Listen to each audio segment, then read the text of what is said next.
Hello friends, welcome to Shadow Whisperer. All you see is darkness, just the sound of rain. Designed to help you relax, focus on the story, and drift into sleep. But before you do, remember to like the video and subscribe to the channel. And yes, feel free to share where you're listening from in the comments. Now, let's begin. It all started because we just wanted to disappear, just for a little while, you know? Stella and I, we'd been married for 4 years, and honestly, things had gotten pretty hard between us. The city noise, the crazy work, just living the same day over and over, it all felt so heavy, too much, too loud. We were like two strangers living in the same house. We'd lost that easy way we used to have. The laughter was gone, replaced by quiet sighs. We'd stopped holding hands, stopped really looking at each other. It felt like the city was squeezing us dry. Every morning, the alarm screamed. Every evening, we just fell into bed, tired and empty. We needed a break from everything. We needed to get away from the constant buzz, the endless demands. Our life felt like a tangled mess of wires. We were both so tired, deep down in our bones. We barely talked anymore, not really. Just about bills or chores. The spark, the easy laughter, it had all faded. I remember one Tuesday, Stella just burst out crying at the dinner table. No reason, just tears. That's when we knew. Something had to change. We couldn't keep going like this. We talked for hours that night, really talked for the first time in months. We both agreed. We needed to run. So when Stella found that old, rustic house way up in the mountains, we just said yes. It was like a sudden, bright idea. A light in the darkness. It felt like a sign, like this was meant to be. It was in a place called the Tolland Range. All around it was just thick forest and a lot of fog. The pictures online showed a place that looked untouched by time. No fancy stuff, just wood and stone. We didn't even think twice about it. It was far away from everything, right at the edge of an old, forgotten path in the mountains. No other houses for miles around. It sounded like a dream, a true escape. We packed the car quickly, almost like we were running away. A few bags, some food, that was it. The drive felt long, but good. We watched the city lights shrink in the rearview mirror. The tall buildings gave way to rolling hills. The air outside the car window started to smell different, less exhaust, more green. We saw little towns, sleepy and quiet, as we drove deeper. The road got narrower, winding up into the mountains. The trees grew taller, closer. It felt like we were leaving the whole world behind. Just us, the car, and the road ahead. The air there smelled so fresh, like moss and pine trees. It was a clean, deep smell that filled your lungs. It was cool and damp, a real mountain smell. It made you want to breathe it all in. The trees themselves were super tall and looked really old, like they'd been there forever. Their branches reached up to the sky. They stood like silent giants watching us drive by. The sunlight barely touched the ground. And the house? Well, the house looked like someone built it with their own hands 100 years ago. It had a dark slate roof. The stone chimney looked strong and old. The wood on the walls was dark, weathered by years of sun and rain. The wooden floors creaked with every step, a soft, friendly sound. It felt like the house was talking to us. Each creak was like a little sigh. It had a history, you could feel it. The windows were big, staring out into the woods like they were glass eyes. It felt like they were watching the trees. They were old, wavy glass, making the outside world look a little blurry. It was just perfect. That's what we thought anyway. It felt like our last chance to fix things. A fresh start. A quiet place to remember who we were. At least, it felt perfect at the very start. We really believed it was. We felt a lightness we hadn't felt in ages. A weight had lifted from our shoulders. We smiled at each other, real smiles. The very first night we got there, we opened a bottle of wine. It was a cheap one, but it tasted good. We sat on the porch, wrapped in blankets, watching the last light fade. We just sat and listened to how quiet it was. No cars driving by, no loud sirens. Only the sound of the wind blowing through the trees. It was a soft, whispering sound. It sounded like secrets being told, a gentle, steady breath. And way off in the distance, we could hear an owl hooting. It was so peaceful, a lonely sound, but comforting. It was the sound of the wild, untouched world. We even joked about it. We laughed about how spooky the place would be if we were in a horror movie. "Imagine if the lights flickered," Stella said, nudging me. "Or if we heard a strange noise." Stella even made a funny ghost sound. We both giggled. It was a silly, happy sound. We felt like kids again. That night, we slept so deeply. It was like we were completely gone, like corpses. No dreams, just darkness. A true, heavy sleep that felt like healing. It was the kind of sleep you only get when your mind is finally quiet. On the second day, the fog didn't go away. It just stayed. It felt like a thick, white blanket covering everything. It rolled in from the mountains, soft and silent. It never lifted. It was like the world was wearing a second skin. Everything outside the windows was blurred and soft. The trees were just dark shapes. The sky was gone, replaced by white. The air felt damp and cool against my skin. The silence was even deeper now, almost heavy. It pressed in on you, making your own breathing sound loud. I decided to take a walk. I told Stella I needed to stretch my legs. "Be careful," she said, her voice a little hushed. "It's really thick out there." I went to the edge of the forest path, but I couldn't see much at all. Maybe 10 feet in front of me, that was it. The fog was like a wall. Every step felt like I was walking into nothing. The trees stood there like still statues, wrapped in that white fog. Their shapes were hazy and unclear. They seemed to loom, then disappear, like they were playing hide and seek. It was really quiet, almost too quiet. The kind of quiet that makes your ears ring.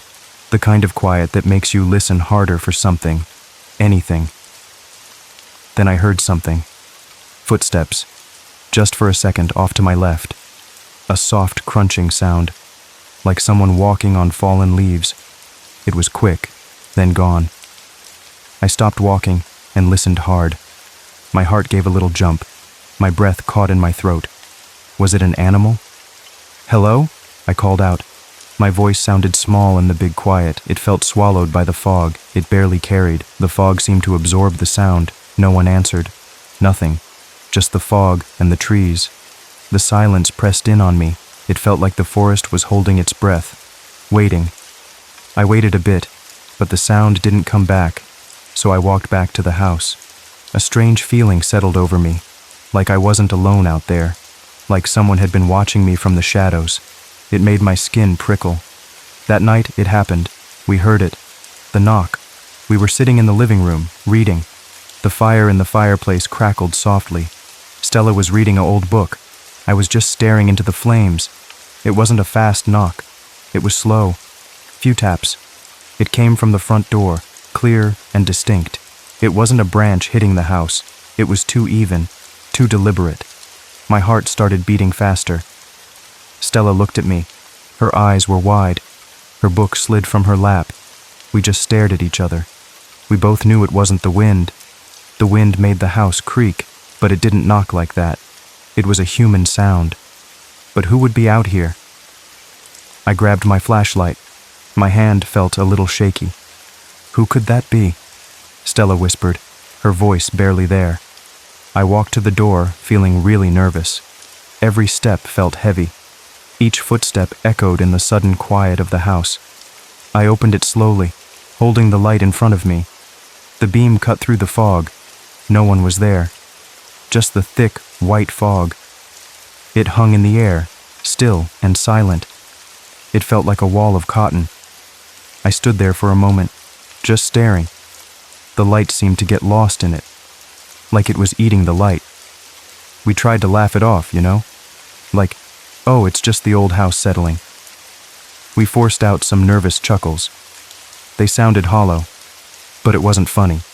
Not really. The laughter died in our throats. Something felt different after that knock.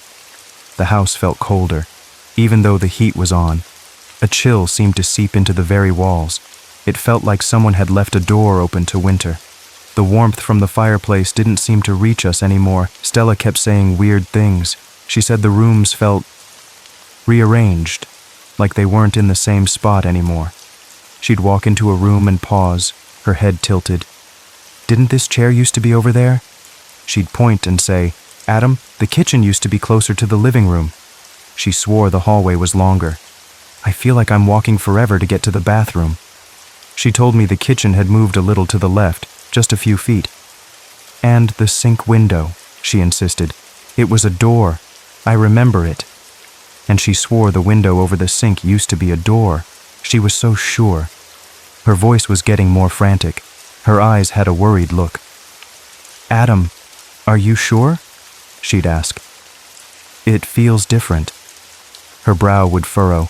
She'd pace, looking around the rooms like she was seeing them for the first time. She even said the stairwell looked narrower than before, like it was squeezing in. "It's like the walls are closing in on us," she whispered one night. I told her she was just imagining things.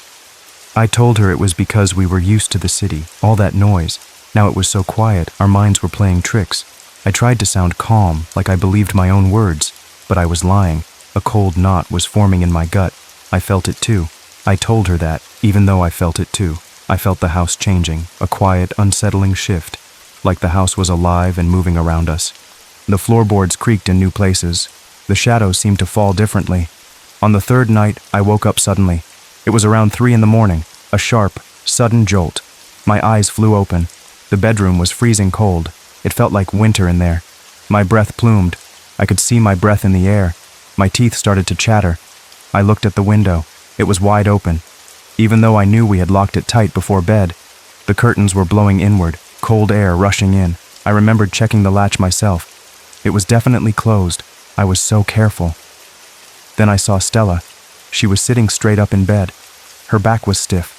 She wasn't moving. Just sitting there like a statue. She was just staring at the wall in front of her. Her eyes were fixed. Her hair was messy, falling over her face. She didn't seem to notice me. "What's wrong?" I whispered. My voice was shaky. A cold dread crept over me. I reached out to touch her arm, but stopped. Something felt off. She slowly turned her head to me. But her eyes, they looked wrong.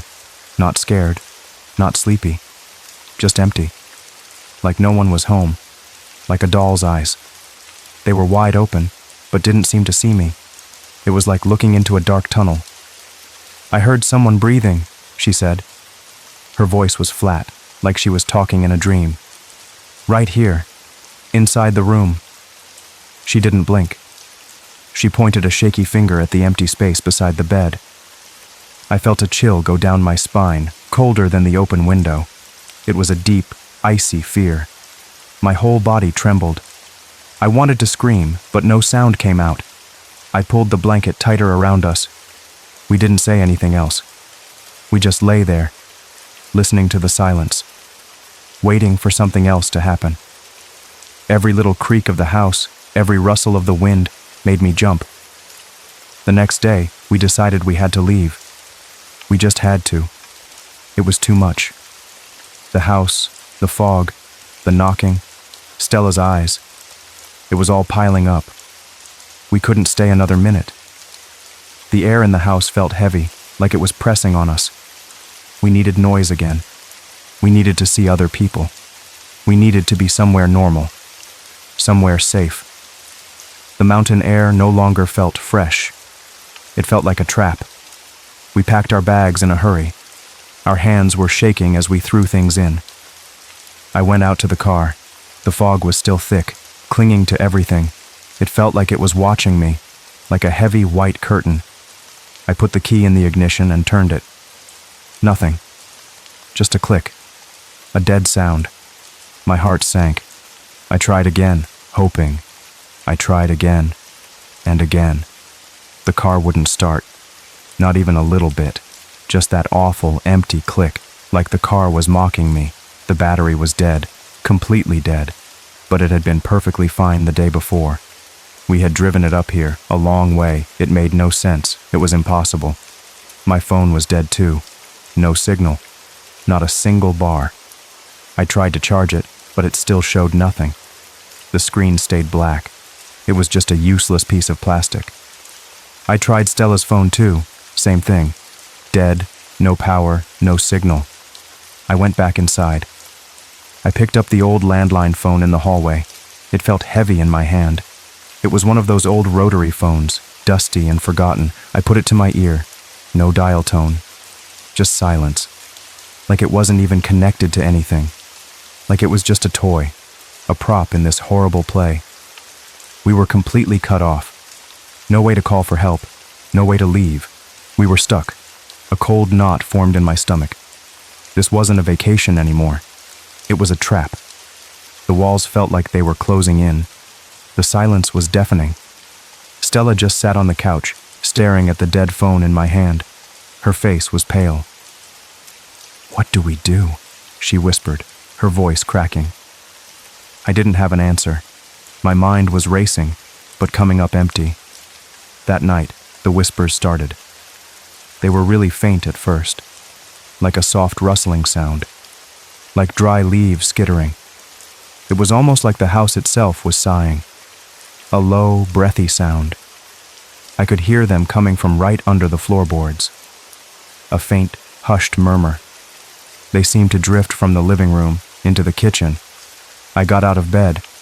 I walked slowly, barefoot, my heart pounding in my chest. The floor was cold against my feet. Every creak of the wood seemed to scream. I followed the sound to the kitchen. The air grew colder as I got closer. The hardwood floor felt strange. Some spots were warmer than others, like something was living right underneath them, breathing, a soft, warm pulse beneath the wood. I knelt down, pressing my ear to a warm spot. The whispers grew a little louder. The whispers weren't like words, not real words anyway. It was just breath, and a low muttering sound, like someone talking to themselves, but too quiet to understand. A jumble of soft, indistinct sounds, like secrets being told to the floor. It sounded like many voices, all tangled together, speaking at once. I bent down, putting my ear close to the floor. I tried to make out what they were saying, but it was just a jumble of sounds, nothing I could grasp. Then I heard it. Stella screamed, a loud, sharp scream that made me jump. It tore through the quiet house. My blood ran cold. It wasn't a scream of surprise. It was pure terror. I ran as fast as I could. My legs pumped, fear driving me. I tripped over something in the dark hallway, but kept going. I found her in the attic. She was huddled in a corner, shaking. Her face was pale, her eyes wide with terror. She was trembling all over. She was crying, silent tears streaming down her face. She said the ladder to the attic had dropped down on its own, just fell from the ceiling. She said it unfolded with a loud thud. It had been pulled down. She was in the hallway, and it just crashed down in front of her. Then, she said, something pulled her hand, something cold. It pulled her and led her up there, a cold, strong grip. She said it felt like ice. She tried to pull away, but couldn't. It was too strong. I looked at her wrist. There were scratches, deep ones, like sharp nails had dug into her skin. 3 angry red lines. They looked fresh. They were like claw marks. My stomach twisted. I tried really hard not to lose it. I tried to be logical, to think clearly. It's okay, I kept saying, but my voice was shaking. But it was getting harder and harder. My mind felt like it was slipping. The house felt like a living thing, twisting around us. Every hallway in the house now felt longer than it should be, like it stretched out forever. I'd walk down one, and it would seem to go on and on, never ending. The walls seemed to recede, making the space feel endless. Every room echoed strangely. The sound of my own footsteps bounced off the walls in a weird way. It felt like the walls had shifted again. The house was playing tricks on my eyes. The furniture seemed to be in different spots. The light fell differently. The house was breathing. I swear it was.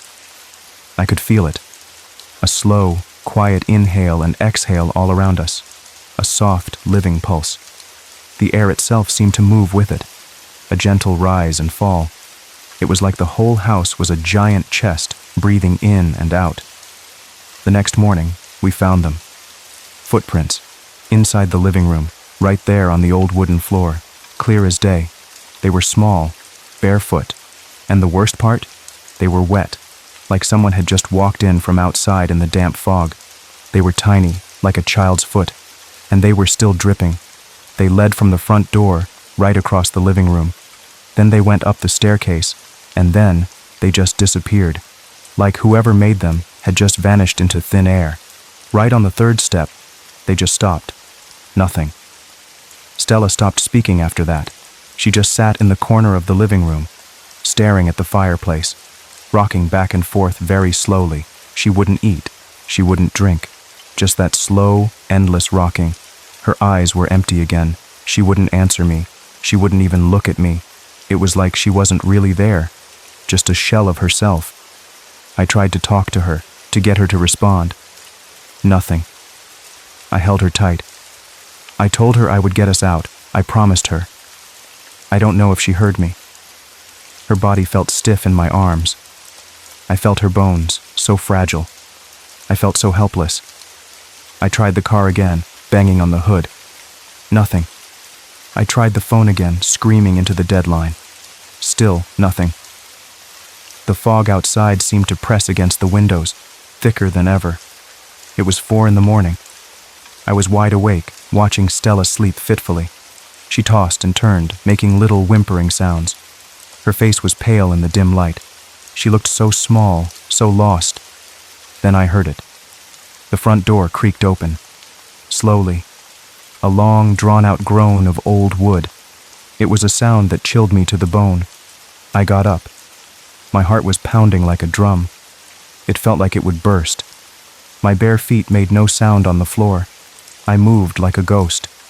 I walked to the living room. The air was colder here, near the open door. The door was wide open, just like the window had been, and someone was standing out there in the fog. It looked like a man, tall. His shape was hazy in the white mist. He was just a dark outline against the white. No details. But he didn't move, not a muscle. He didn't say anything either. He was completely still, like a statue carved from the fog. He just stood there, with his head tilted a little to the side, like he was studying the house, or studying me. His stillness was unnerving. It felt like he was looking right into my soul, like he knew everything. And then, he turned, slowly, and walked back into the thick white woods. He just disappeared into the fog, like he was never there. I stood there, frozen, watching the spot where he had been. I followed him. I don't know why. It was stupid, I know. Every part of me screamed to stay inside, to lock the door. I was so scared. Yes, my legs were shaking, my teeth chattered, but more than that, I needed answers. I needed this to make sense. I couldn't just let it be. I had to know. I had to understand. I stepped out into the fog. It was cold and wet against my skin. The house disappeared behind me almost instantly. I walked until the fog swallowed me whole, until I couldn't even see the house anymore. It was just white all around me. The world had shrunk to nothing. I couldn't tell up from down, left from right. I was completely lost. Then I saw them. Figures, dozens of them, standing between the trees. Their shapes were like shadows, barely visible. They were everywhere, peeking from behind trees, standing in small groups. Some were tall, like the man I followed. Some were small, like children. Their sizes varied, but they all had that same unsettling stillness. All of them were barefoot, and all of them were watching me. Their eyes were dark spots in the white fog, like holes in the mist. They didn't move, but I felt their gaze. It was heavy, like a blanket. They whispered together, a soft, rustling sound like leaves. It was a constant, low hum, like a swarm of bees. I couldn't make out many words, just a low, continuous murmur. But then, one word, clear as day. It was a single word, stay. It was a command, a chilling invitation. It wasn't loud, but it cut through the fog. It was right in my ear. My blood ran cold. My heart hammered against my ribs. I ran. I just turned and ran. My feet pounded on the damp ground. I didn't know where I was going. The fog swirled around me. I ran blindly, crashing through bushes, stumbling over roots. The trees around me seemed to twist and turn. They looked like grasping hands. They seemed to shift and block my way. The forest itself was moving. The path I thought I was on looped around. The forest felt like a huge, living maze. It was ancient and alive, trying to hold me. It felt like it was closing in. Every direction looked the same. I was trapped in a white blur. I ran until my lungs burned. until I thought I couldn't run anymore. My chest ached, my throat was raw. I stumbled and fell, but got back up. My legs felt like lead. I was gasping for air. Then, through a thin spot in the fog, I saw it. The house. But it was different. Again. Terribly different. It looked smaller somehow, and the roof seemed to sag more. I ran inside, my breath coming in ragged gasps. I looked around. The air inside was heavy, stale. It smelled of dust and something else. Something old. There was no upstairs, no attic. The stairs just ended at a wall, a solid wooden wall where the landing should have been. It was like the top floor had been cut off, just vanished. Instead, there was a long hallway, and in that hallway there were 7 closed doors, all exactly the same. Dark wood, simple handles. They were plain, unmarked, all lined up perfectly. I started opening them, one by one. My hands were shaking so bad. Each door felt heavy, like it didn't want to open. The first door, empty. Just a small, dark room. The air was stale. It was bare, no furniture, nothing. Just 4 walls. The second, empty. Nothing but shadows. The third, empty. Just a dusty floor. The fourth, empty. A cold, hollow space. The fifth, empty. Each one made my heart sink a little more. My hope was draining away with each empty room. What was I looking for? Until I opened the 6th, and I saw Stella. But it wasn't my Stella. Not really. She was younger, thinner. Her face looked a little different, but still so familiar. Her hair was shorter, her clothes simpler, but it was her face.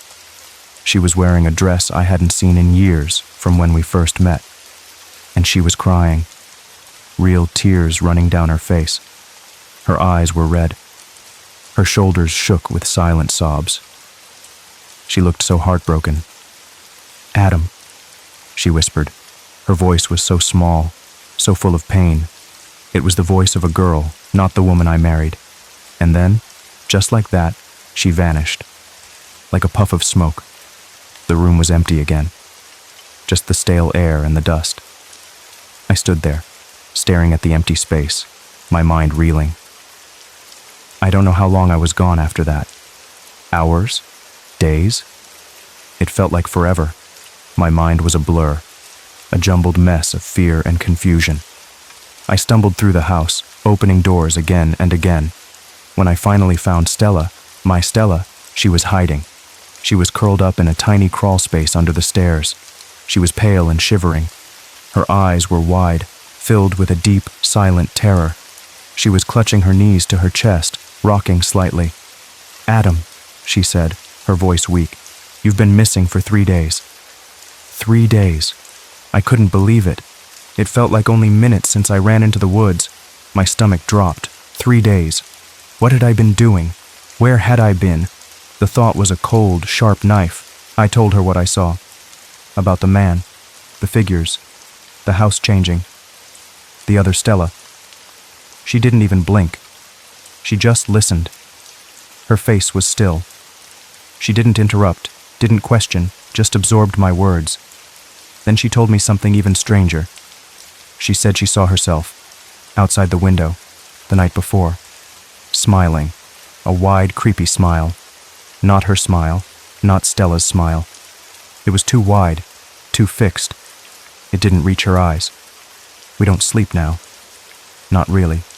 We just nap in shifts. One of us always has to be awake, watching, listening. We take turns, one of us dozing while the other keeps guard. Because if we both close our eyes, the house changes again. We don't know what it will be like when we open them. We don't know what new horrors will greet us. The thought of waking up in a completely different, twisted house is too much. I've started marking the doors with chalk, little X's, just to keep track, a desperate attempt to make sense of things. I draw them big and clear, a simple mark, but they keep reappearing in different places. The X's are on different doors now, or the doors themselves are moving. I don't know which. It's like the house is playing a cruel game with us. It laughs at my attempts to understand. It shifts and mocks me. Last night, I opened one I swear we hadn't seen before. It didn't have a chalk mark. It was tucked away, almost hidden, behind a bookshelf that wasn't there before. There was a mirror inside. A huge floor-length mirror. It was old and dusty. Its surface was cloudy, like old ice. I looked into it, but I wasn't in it. My reflection wasn't there. Just the empty room behind me. The dusty floor, the blank wall. It was like I didn't exist, like I was already gone. A cold dread washed over me. What was I becoming? Was I fading? Was I already a ghost in this house? Stella saw it too. Her eyes widened and she gasped. We stood there, side by side, staring at the empty mirror. The house seemed to hum around us. A low, vibrating sound. The air grew heavy, like it was pressing down on us. We started to hear new sounds, not whispers, but something else. A faint, rhythmic thumping, like a slow, steady heartbeat. It seemed to come from everywhere and nowhere at once. Sometimes it was right under our feet. Sometimes it felt like it was inside our own chests. Stella started scratching at her arm where the marks were. She wasn't even aware she was doing it. Just scratching, scratching. Her eyes would go blank sometimes, just like they did that first night. She'd stare at a wall or into the fog outside the window. And sometimes she'd whisper things I couldn't quite hear, muttering to herself, her lips moving silently. I tried to get her to talk, to tell me what she was seeing, but she just shook her head or looked through me. The food we brought was running low. We hadn't eaten much anyway. Our stomachs ached, but the thought of food made us sick. The water from the tap tasted strange now, like dirt and something else. We tried to drink less, but we were always thirsty. The days and nights blurred together. We lost track of time. Was it morning? Was it evening? The fog made everything gray. We knew it was 4 a.m. when the knocking started. That was our only clock, always the same, always at 4 a.m. I stopped going to the door. There was no point. It was just the fog and the voice. Sometimes when I was alone, I'd hear Stella's voice, calling my name, but it wouldn't be her. It would be a voice from the house. It sounded exactly like her, but it came from the walls, from the floor. It was a trick, a cruel game. I learned to ignore it, to just clench my fists and wait for it to stop. But it was getting harder to tell what was real, what was Stella, what was the house. One morning, I found a small wooden doll on the kitchen table. It was old, carved from dark wood. It looked like a little person. It wasn't there the night before. I knew it. Stella was asleep in her shift, huddled on the floor. I picked it up. It felt warm in my hand. Too warm. I threw it into the fireplace. It didn't burn. It just sat there, in the flames, getting blacker, but not burning, not turning to ash.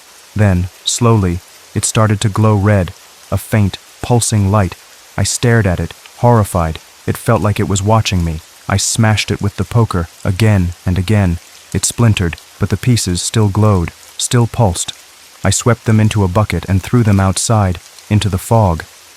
I didn't want to see them anymore. The house seemed to get colder after that. Even colder, and the whispers grew louder, more distinct. Now I could almost make out words, not clear words, but fragments. It was like a song, a creepy lullaby. Stella started talking in her sleep, not whimpering now. She was talking to someone I couldn't see. Her voice was soft, gentle, like she was talking to a child. She'd whisper names I didn't know. Little Mary, don't be sad. I'd shake her awake, but she'd just look confused. What's wrong? She'd ask, her eyes tired. I didn't tell her. I couldn't. I started seeing things too. Shadows moving in my peripheral vision, just out of sight. When I turned, they were gone. Small, quick movements, like children running in the corners of my eyes. Sometimes I'd see a face in the fog outside the window, just for a second. A pale face with dark, empty eyes. It would be gone before I could really focus. The house felt like it was closing in. The walls seemed closer. The ceilings felt lower. The air was thick, hard to breathe. We were losing weight.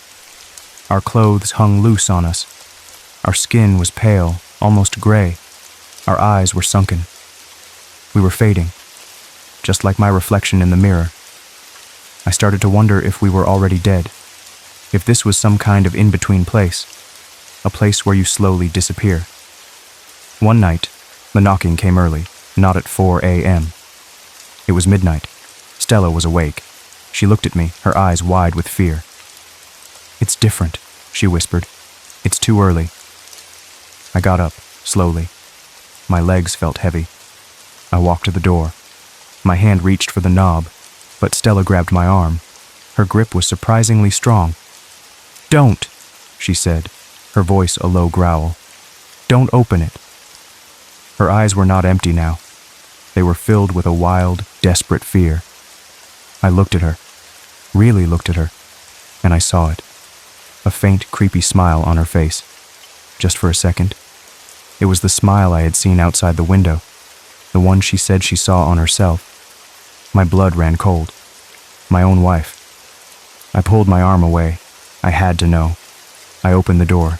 No one was there, just the fog. But this time, it was different. It wasn't white. It was a swirling gray, almost black, and the whispers were loud, so loud. They were screaming my name. And then I saw her, standing in the fog. It was the other Stella, the younger one. She was smiling that creepy smile. Her eyes were dark. She held out her hand to me. Her fingers were long and pale. "Come," she whispered. Her voice was sweet, inviting. I felt myself swaying, drawn to her. But then my Stella, my real Stella, screamed. A raw, guttural scream that shook the house. It broke the spell. I stumbled back. The other Stella faded into the black fog. The door slammed shut behind me. I turned to Stella. She was shaking, tears streaming down her face. "Don't leave me," she sobbed. "Please, don't leave me." I held her tight. We clung to each other. We stayed in that living room, huddled together, until the sun came up. If it came up, we couldn't tell through the fog. We just knew the knocking stopped. The next few days were a blur of fear and exhaustion. We barely moved from the living room. We were too scared. The house seemed to groan and shift around us. The floorboards creaked constantly. The walls seemed to breathe louder. We heard footsteps upstairs, even though there was no upstairs. Little taps and scrapes. Like something was moving around up there. One morning, I woke up to a strange smell. It was sweet, sickly, like old flowers and something rotten. It filled the whole house. It made my stomach churn. I looked at Stella. She was awake, staring at the ceiling. "Do you smell that?" I whispered. She just nodded. Her eyes were vacant again. I got up slowly. The smell was stronger in the kitchen.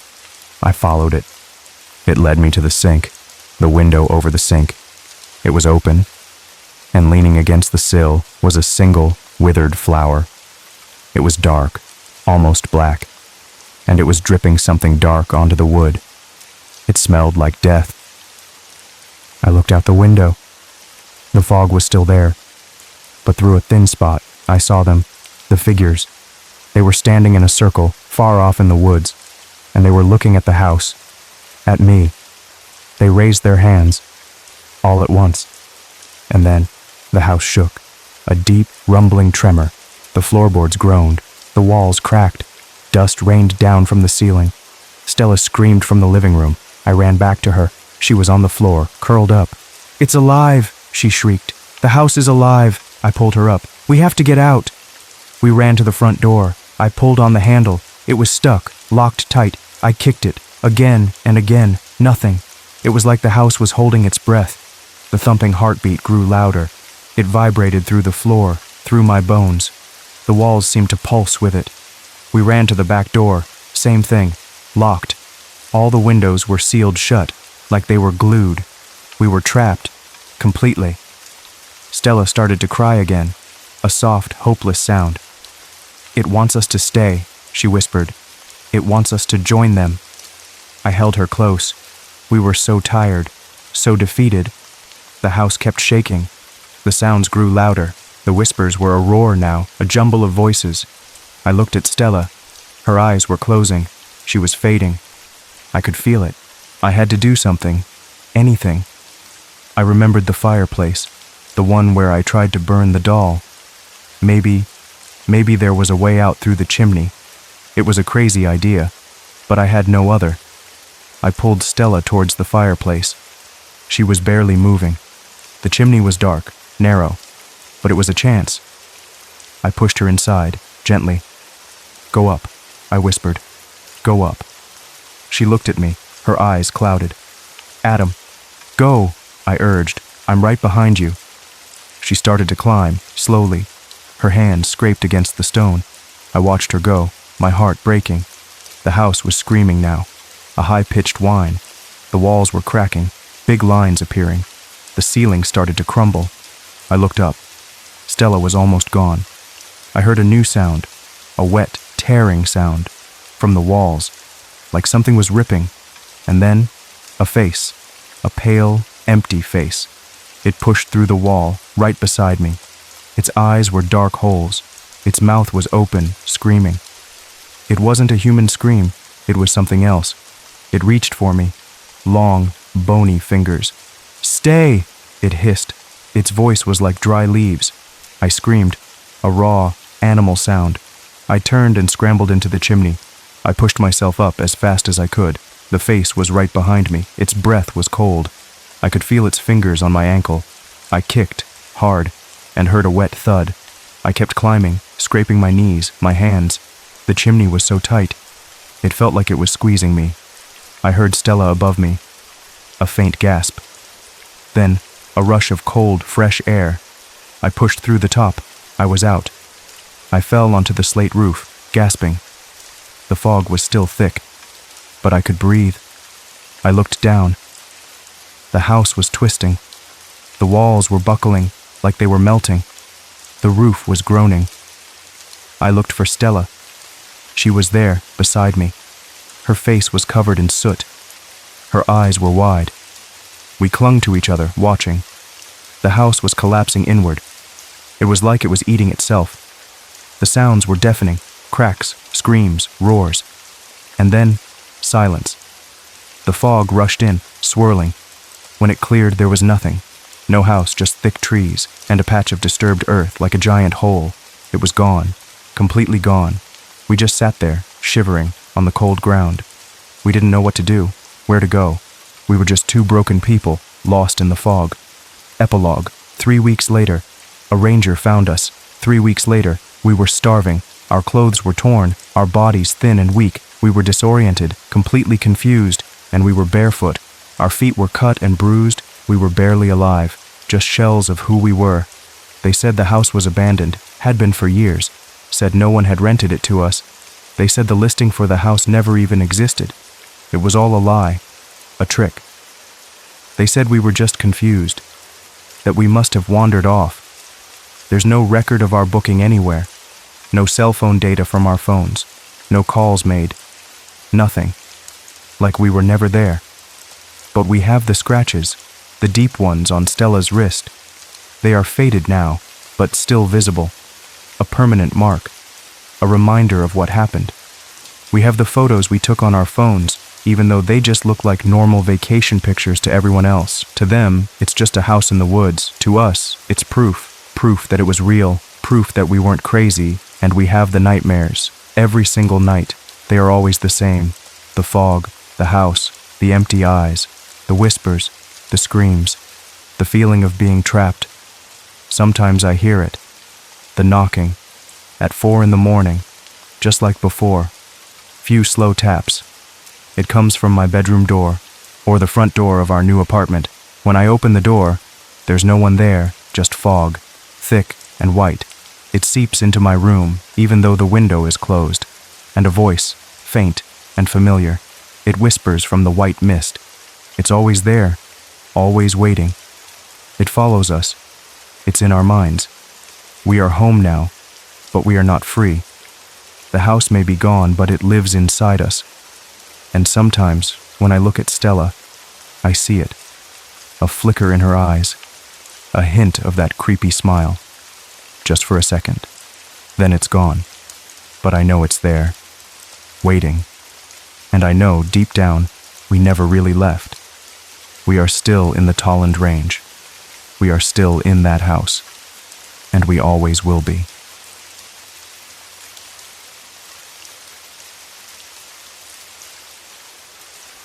When I think back on it now, it all started with a look. It was just a quick moment, really, a flash. I was standing in front of the big mirror in my bedroom, trying to get my necklace just right. It was a gift from Lucas, a small silver chain with a tiny smooth stone. I wanted it to sit perfectly just above my collarbone. I was humming a little tune, a happy one. Then I saw her, Serena. She was standing behind me just a little bit to the side. Her smile was kind of frozen, like a picture that got stuck, not quite real. Her eyes, though. Her eyes stayed on me for a second too long. They felt heavy, like a hand pressing on my back, and it made my skin prickle. It felt weird, like a cold spot. I didn't think much of it then, not really. Why would I? Serena had been my best friend for almost my whole life, since we were just little kids, practically babies. We met way back in middle school, when everything felt big and new and a little bit scary. She was the first person who really saw me, I thought, like she had a special lens. She was there for all the hard stuff, like when my parents got divorced. I felt really lost back then, like a boat without a paddle, and she was my anchor, holding me steady. I remember crying into her shoulder for hours, and she just held me, not saying much, just being there. She was my rock, my safe place. She was there for the good stuff too, like when I graduated high school. We threw our caps in the air together, laughing until our sides hurt, feeling like we could fly. We went to the same college, even got a little apartment together off campus. Late nights studying, early mornings for tests, sharing instant noodles and big dreams. She was always there, a steady light, a constant in my life. She knew my secrets, my fears, my silliest hopes. We were two halves of one whole. She was right there when Lucas asked me to marry him. We were at the beach, the sun setting, painting the sky orange and pink, and he got down on one knee. I remember her standing a little ways off, clapping and cheering, her voice loud and clear. She was so happy for me, or at least that's what I thought with all my heart. She even gave a speech at my wedding, standing under the twinkle lights. Her voice trembled a little when she spoke, like a leaf shaking in a gentle breeze. Everyone in the room thought it was because she was so full of love and happy tears, so proud of me. I thought so too, truly. I felt so lucky to have her. But now, looking back, I wonder, maybe that tremble wasn't just happiness. Maybe it was something else, something darker hiding deep inside her, a secret shadow. Something I couldn't see then, something that had been growing like a weed in the shadows, just waiting for its chance to bloom, ugly and poisonous. It wasn't until Lucas and I bought our new house that things really started to change, slowly, like the tide coming in, pulling things out to sea. We had been looking for a long, long time, almost a whole year, driving around every weekend, seeing so many houses that weren't quite right. We wanted a quiet place, away from the busy city, the noise and the rush, a place where we could just be ourselves, where we could build our future, just the two of us. Then we found it. It was perfect, sitting right on the edge of a small town called Millersend. It felt like a storybook house, old but strong, with good bones. Millersend was a sleepy little town, with one main street and a general store. It felt safe, like a place where nothing bad could ever happen. Big old trees stood all around it, like green guards watching over us, their branches reaching up to the sky. They whispered secrets in the wind, but I didn't listen then. It had a lovely porch that wrapped all the way around the front and side. I pictured us sitting there, drinking coffee, watching the world go by, growing old together. And there was a small room up in the attic, tucked away under the roof. It had a little round window, like an eye looking out at the sky, watching the clouds pass. I had so many dreams for that attic room. I imagined turning it into a bright, happy art studio full of light and color, a place where ideas could bloom, a place where I could paint and be creative, just for me, a quiet corner of my own. It felt like a fresh start, a new chapter, a blank page waiting to be filled. Serena came to visit us the very next week after we moved in. She showed up with a big smile, a bottle of wine, and her camera hanging around her neck. She always had a way of making a room feel brighter, full of laughter and easy jokes, like she carried sunshine in her pockets. For a little while, I forgot all about that strange look she gave me in the mirror. It felt like a bad dream, something that never really happened. She took pictures of everything, the new house, Lucas, me, our messy boxes. She said she wanted to remember this special time, to capture our happiness.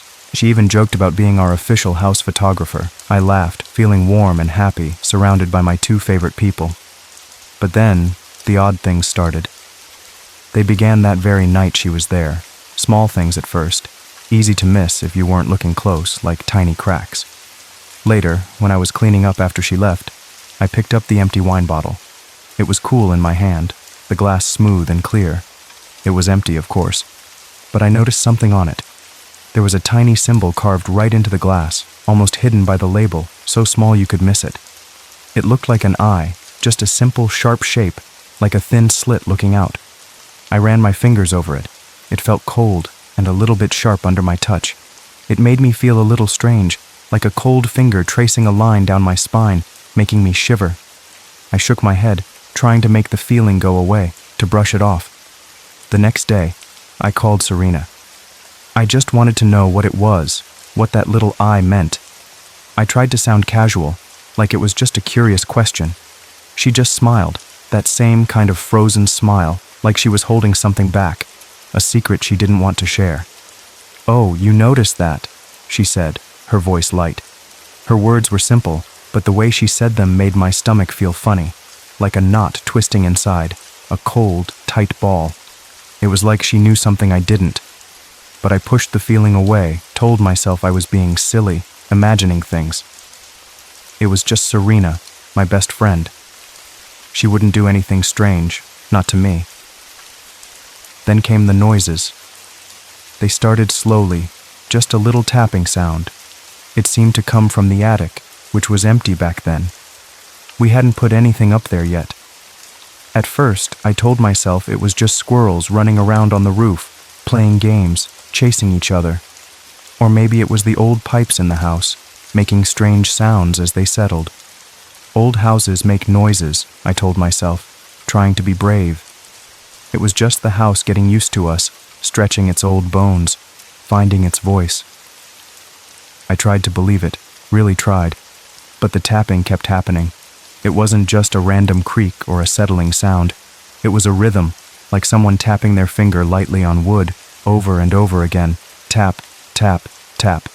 Always the same, always from the attic. It started to get under my skin, like a tiny splinter I couldn't pull out, annoying and constant. It wasn't loud enough for Lucas to hear, or maybe he just didn't notice. He was usually so tired from work, falling asleep as soon as his head hit the pillow. The tapping would start around midnight, sometimes later, and go on for what felt like hours. I'd lie awake, listening, my heart thumping in the quiet house. I started to feel a chill even when the house was warm. The air felt heavy, like someone was breathing nearby, just out of sight. One night, Lucas was working late, as he often did. He was a lawyer, and his hours were long, always buried in papers. The house felt big and quiet without him. The tapping started again, louder this time, clearer, like it was right above my head. I couldn't ignore it anymore. It was demanding my attention. I felt a pull, a strange need to go see what it was, like a magnet pulling me upstairs. My heart was beating like a drum against my ribs, but I knew I had to go. So, I went up to the attic alone, flashlight in hand, my steps slow and careful. The stairs creaked under my feet with every step, like old bones groaning a warning. The air up there was cool and still, heavy with dust and old memories, a smell like forgotten things. It felt different, heavier than the rest of the house, like a thick blanket pressing down. I shined the light around the dusty, empty room, the beam jumping across shadows. And then I saw it. The window was open, just a little bit, letting in a cold breeze that made the curtains flutter like a ghostly hand waving. I knew I had closed it earlier that day, I was sure of it. I always closed the windows when I left a room, especially the attic, to keep the dust out. A shiver went down my back, not just from the cold air, but from something else. And then, on the wall, there was something else. A photo. It was pinned right to the old wooden planks, right where the tapping seemed to come from, like a target. A picture of me.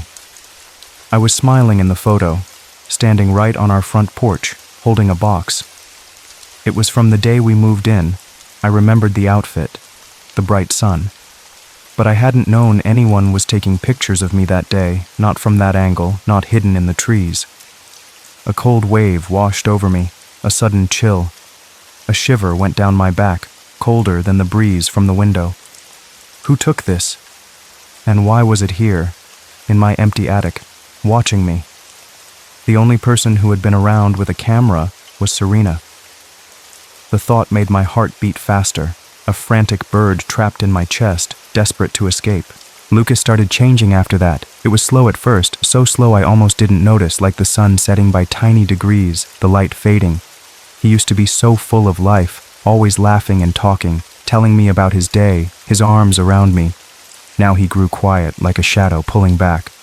He seemed to pull away from me, like I was a stranger he didn't quite know, someone new and unsettling.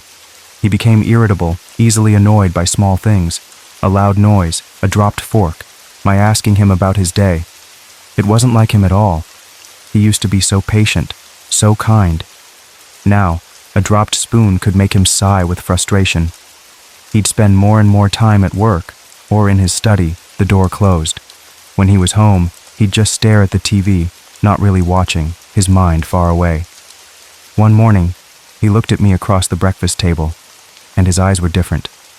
They looked at me like he didn't know who I was, like I was a puzzle he couldn't solve. It scared me, that empty look, like a window with nothing behind it. "You smell different," he said, his voice flat, like a calm lake hiding deep currents. Like earth. I didn't understand what he meant. I had just showered. I smelled like my usual soap, like fresh linen. I thought he was just stressed from work, maybe tired, seeing things. I tried to touch his hand, but he pulled it away, slowly, like he didn't even notice. My heart ached, a sharp, sudden pain. Serena kept coming over, always without calling first. She would just show up at our door, a big smile on her face, like a ray of sunshine, but it felt cold. She always brought gifts, little things she said were for the house, for us. Sometimes it was new candles that smelled like strange flowers, heavy and sweet, almost too much. They made my head feel fuzzy, like I was breathing in thick smoke. Sometimes it was food she had cooked, but it tasted a little off, like something was missing, or something extra was added. A bitter taste, a metallic tang. Other times, it was new herbs for my garden, dark and leafy, with names I didn't know, strange and foreign. She said they would make my plants grow strong. I planted them, but they never seemed to grow right. They just sat there, dark and still, like they were waiting for something. One time she brought me a dream catcher. It was made with dark feathers, black as night, and tiny, shiny beads that glinted in the light, like tiny eyes. She said it was for protection, a shield against bad dreams, a guardian for my sleep. I held it, feeling its strange weight, heavier than it looked, almost pressing down. I asked her, "Protection from what?" My voice was a little shaky, a whisper. She just winked at me, a knowing look in her eyes like she had a secret, a dark joke. "You'll see," she said. Her words felt like a cold whisper, like a chill wind blowing right through me, even though the room was warm. It made my skin crawl. After that, I started seeing shadows. They were always just out of reach, in the corners of my eyes, like a trick of the light, a flicker. In the reflection of mirrors, just for a second, a flicker, then gone. Sometimes, at the foot of our bed, when the room was dark and quiet just before I fell asleep, They always looked like a woman, tall and thin, with long dark hair, just like Serena's. A familiar shape, but twisted, wrong, like a bad copy. I would blink, and they would be gone, vanished into nothing. But the feeling that someone was watching me, always there, grew stronger and stronger, like a tightening grip. It was like a constant hum in my brain, a whisper that never stopped, telling me I wasn't alone. I felt like I was losing my mind. Slowly, bit by bit, like sand slipping through my fingers. I started checking the locks on the doors and windows 3, 4, 5 times a night. I'd jump at every creak of the house, every rustle of leaves outside. Sleep became a scary thing, a place where the shadows could get closer. I'd wake up in a cold sweat, my heart pounding, convinced someone was in the room. One night, I found a book under my pillow. I had no idea how it got there. I never kept books there, especially not old ones. It was old, very old, like it had been buried for years. The cover was made of dark, worn leather, cracked and dry, like old skin. The pages inside were yellowed and brittle, like they might crumble if I touched them too hard. It smelled like dust and something else, something earthy and ancient. It was full of strange symbols I didn't know, swirling lines and sharp points, like a secret language. There were also rituals described, things I couldn't even imagine doing, dark ceremonies that made my stomach churn. Some of it was written in languages I couldn't understand, old and forgotten words that looked like ancient curses, twisted and ugly. But at the very back of the book, one name kept showing up. It was written in English over and over again. The friend who must be buried. My blood ran cold, like ice water in my veins, freezing me from the inside out. The words felt like a curse, a dark secret whispered from the pages, meant just for me, a chilling prophecy. I quickly shoved the book back under my pillow, my heart pounding like a drum. It beat against my ribs, trying to escape, desperate to get out. I couldn't breathe, felt like the air was too thick, too heavy with unseen things. That night, I woke up with a gasp. My eyes flew open in the dark, wide with terror. And there she was, Serena. She was standing at the foot of our bed, just watching us. Her face was pale in the moonlight, coming through the window, like a ghost, almost glowing. Her eyes were wide open, fixed on Lucas and me, unblinking. They held a strange, hungry light, like an animal watching its prey, ready to pounce. Lucas didn't stir. He was sleeping so deeply, like he was in a trance, a deep, unnatural sleep. He didn't even twitch, didn't make a sound. I tried to scream, but no sound came out at first. It was like my throat was stuck, like I had swallowed sand, dry and rough. My voice was gone, trapped inside. Then, a real scream tore through me, ripping out of my chest, loud and raw. Serena didn't move for a second, just watched me, her eyes unblinking. Then, just like that, she was gone, vanished into the shadows, like smoke in the wind, leaving only the cold behind. The room was empty again, but the cold stayed, a lingering presence. I lay there, shaking, until the first light of dawn. I didn't sleep again that night. The next day, my phone buzzed. It was a text from Serena. "Hey, want to grab coffee?" Like nothing had happened, like she hadn't been a nightmare come to life, like she hadn't been standing over my bed in the middle of the night watching us sleep. My hands shook as I read the message, the words blurring. I started researching. I had to know what was happening, what was real, and what was just in my head. I typed strange words into the search bar, desperate for answers, words I never thought I'd look up. I searched for friendship curses and old-world folklore, soul-binding rituals, desperate for answers, for anything that made sense. I found stories, some ancient, some more recent, about women who did terrible things. They bound themselves to others with threads of envy, with dark magic. They called it shadow binding, a ritual that latched one soul to another, like a parasite to its host, slowly draining life away. The stories said that the person who was bound, the host, would slowly start to wither away.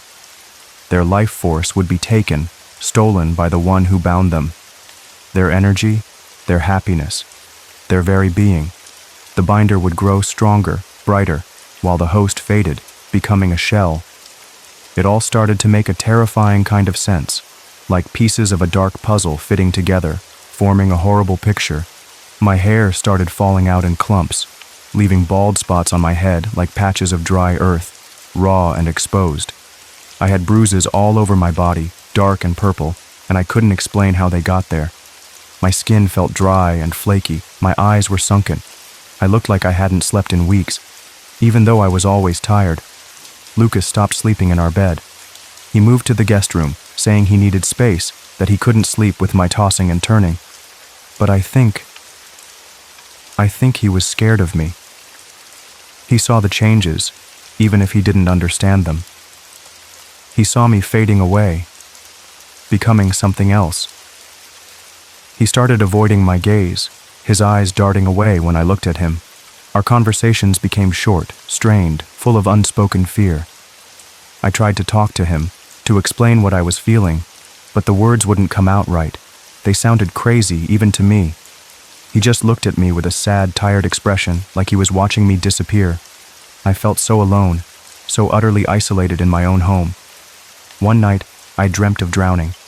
It was so real, I could feel the cold water closing over me, pressing on my chest. I was underwater, cold and dark.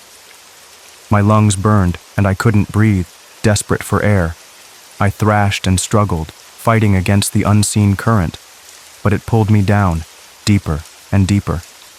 The darkness wrapped around me, a cold embrace. I could feel earth, mud, pressing in from all sides, suffocating me. I woke up choking, not on water, but on dirt. My mouth was full of it, gritty and bitter, like I had been buried alive, my lungs burning. I spat it out, coughing and gasping for air, the taste of earth strong on my tongue, thick and metallic. And then I felt something hard. I pulled it out. It was a small, smooth pebble, dark and round, covered in a thin layer of mud.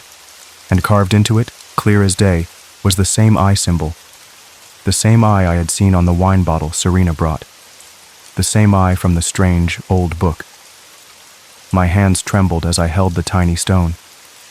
It felt cold and heavy in my palm, a chilling confirmation. I knew then I had to confront her. I couldn't live like this anymore, not one more day. The house felt like a cage, and I was the bird slowly dying inside, and Serena was the one holding the key, watching me from the outside, slowly tightening the bars. I had to break free, or at least try. I had to face her, no matter how terrifying it was. This was my life, and she was stealing it. It was storming, I remember. A wild, angry night. The sky bruised purple and black. The wind howled outside, rattling the windows like a hungry beast. Rain lashed against the glass, drumming a frantic beat, a chaotic symphony. The power flickered twice, making the lights dim and then brighten again, like a dying breath. The air in the house felt thick, charged with electricity, like a storm brewing inside, too. I found Serena sitting on the edge of the couch in the living room. She looked calm, almost like she had been waiting for me, like she knew I was coming. Her eyes were bright, too bright, like two burning coals in the dim light. She didn't look surprised to see me, not even a flicker. She just watched me approach, a small, knowing smile playing on her lips. "I was your first friend," she said, her voice soft, almost a whisper over the storm's roar, but it cut through the noise. "You used to cry when I wasn't around. Remember that?" She smiled, a sad, knowing smile, like she was remembering something only she could see. A private joke. "You clung to me like I was the air you needed to breathe," she continued, her voice gaining a strange, possessive edge. "You couldn't live without me." My voice trembled, but I tried to be strong, to make it steady, to stand my ground. "I loved you, Serena," I said, my heart aching with the memory of our friendship. Now, it was twisted and broken. A beautiful thing turned ugly, rotten. "I truly loved you, with all my heart, like a sister." She just smiled wider, a slow, chilling smile that didn't reach her eyes. Her eyes stayed cold, fixed on me. "I know," she said. Her eyes gleamed in the dim light, reflecting the flashes of lightning outside, making them look hungry, like a predator ready to pounce, ready to consume. Then she leaned forward, her voice dropping even lower. A snake's hiss, cold and sharp. "But you stopped," she whispered, her breath cold on my cheek. "You found Lucas. You found this house. You found a life where you didn't need me anymore. You left me behind, didn't you?" Her words were like daggers, sharp and full of old pain, old wounds that had festered. "And I don't like being left behind," she finished, her voice flat, final, like a closing door. "Not by you." The air crackled between us, thick with unspoken threats. I wanted to scream, to cry, to beg, but no sound came out. Lucas disappeared 2 days later, just gone, like he was never there. There was no sign of a struggle, no broken window, no forced door, nothing out of place, no goodbye note, nothing. His clothes were still hanging neatly in the closet, like he'd just stepped out for a minute, expecting to come right back. His wallet was sitting on the kitchen table, right where he always left it, full of his cards and money. His car was still in the driveway. It was like he just vanished into thin air, a puff of smoke, leaving no trace behind. My world crumbled around me, piece by piece. The police came. They searched the house, the yard, the woods around us, looking for any clue, any sign, anything at all. They questioned me for hours, asking the same things over and over, their faces grim, their eyes tired. At first, they looked at me with pity, like I was a victim, a grieving spouse. But with every passing day that they found nothing, no trace of Lucas, the look in their eyes changed. It turned to suspicion, to doubt, to accusation. They saw my pale face, my thinning hair, the dark circles under my eyes, the bruises. They saw a woman falling apart, and they thought I was guilty. I knew what they were thinking. They thought I had done something to him, that I was hiding something, that I was the monster. But how could I? I was barely holding myself together, a broken doll with all its stuffing coming out, barely able to stand. I was losing everything, my husband, my mind, my life. I went back to the attic. I had to. I needed to see if the photo was still there, the one of me on the porch.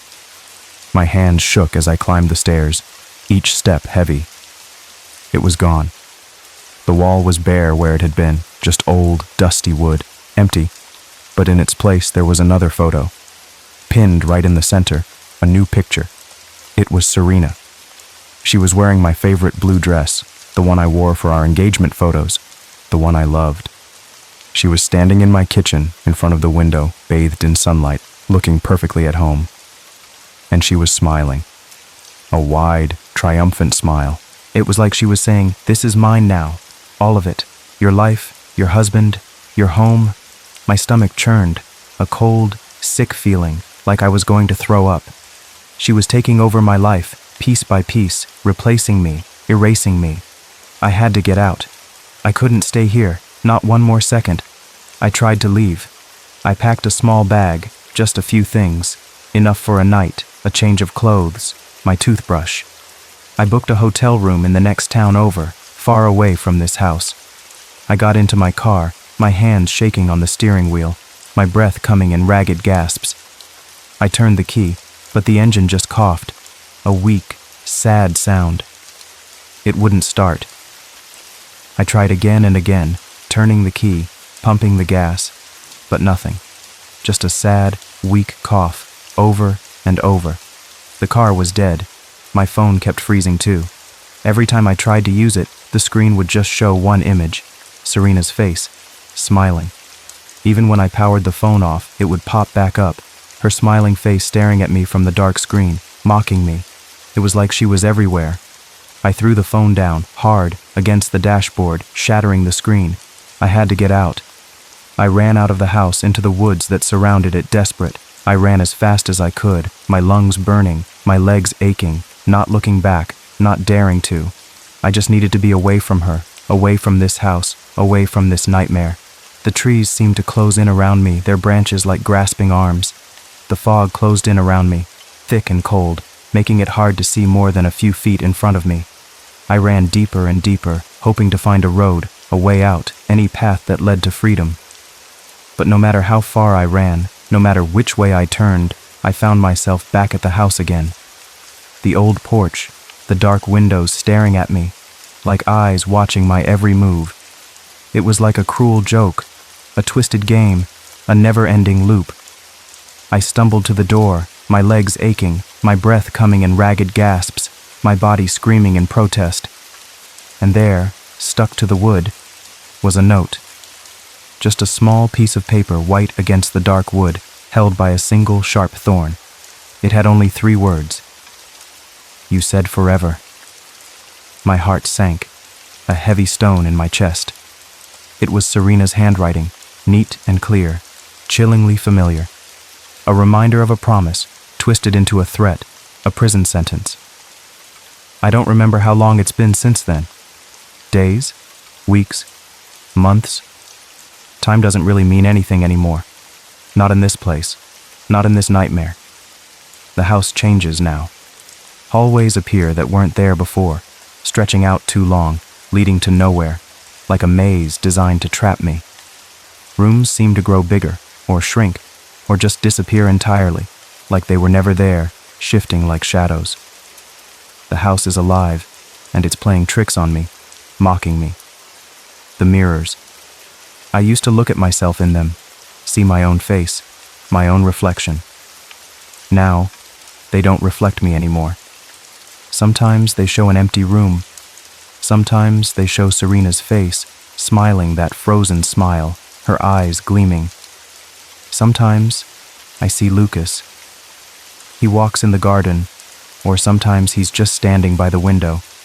He looks so lost, so far away, like he's trapped in a dream, a silent movie. He won't speak to me, won't even turn his head, won't acknowledge me. He just looks with sad, empty eyes, like he's forgotten who I am, like I'm just another shadow in this house. I try to call his name, but no sound comes out, just a silent whisper.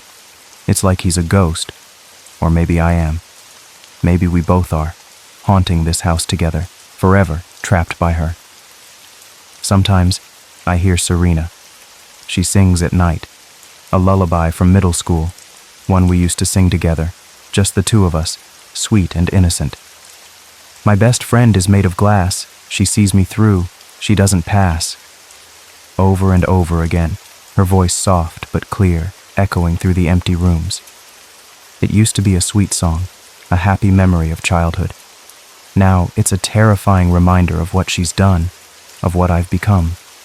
The words haunt me, telling me her truth, her dark secret. She sees me through. She doesn't pass, because she's inside me now. They'll find this journal, maybe. Or maybe they won't. Maybe no one will ever come here, and I'll just fade away, like the house wants me to, like a forgotten whisper. But if you ever meet someone like Serena, if you ever see that smile, that too perfect smile, the one that doesn't quite reach their eyes, run. Don't look back. Don't let them in. Because jealousy is a seed that never dies. It grows in the dark, twisting and turning, until it chokes everything good, everything you love. And Serena? She's the friend who stayed too long. She didn't just stay in my life. She stayed in my house. She stayed in my mind. And now, she lives in my skin. I can feel her sometimes, moving inside me, a cold, creeping feeling, like a spider. I am just a shell. And she is finally home.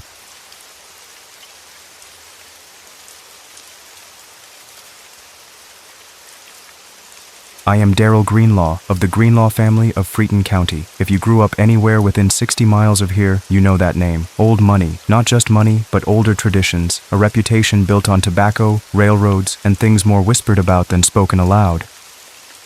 To outsiders, we were the town's nobility, grand estates, tailored suits, silver at dinner. But inside the walls of the Greenlaw homestead, where the paint curled like dying skin on the clapboards and the chandeliers hung heavy with dust, something foul had long been growing. It was like a sickness, deep down.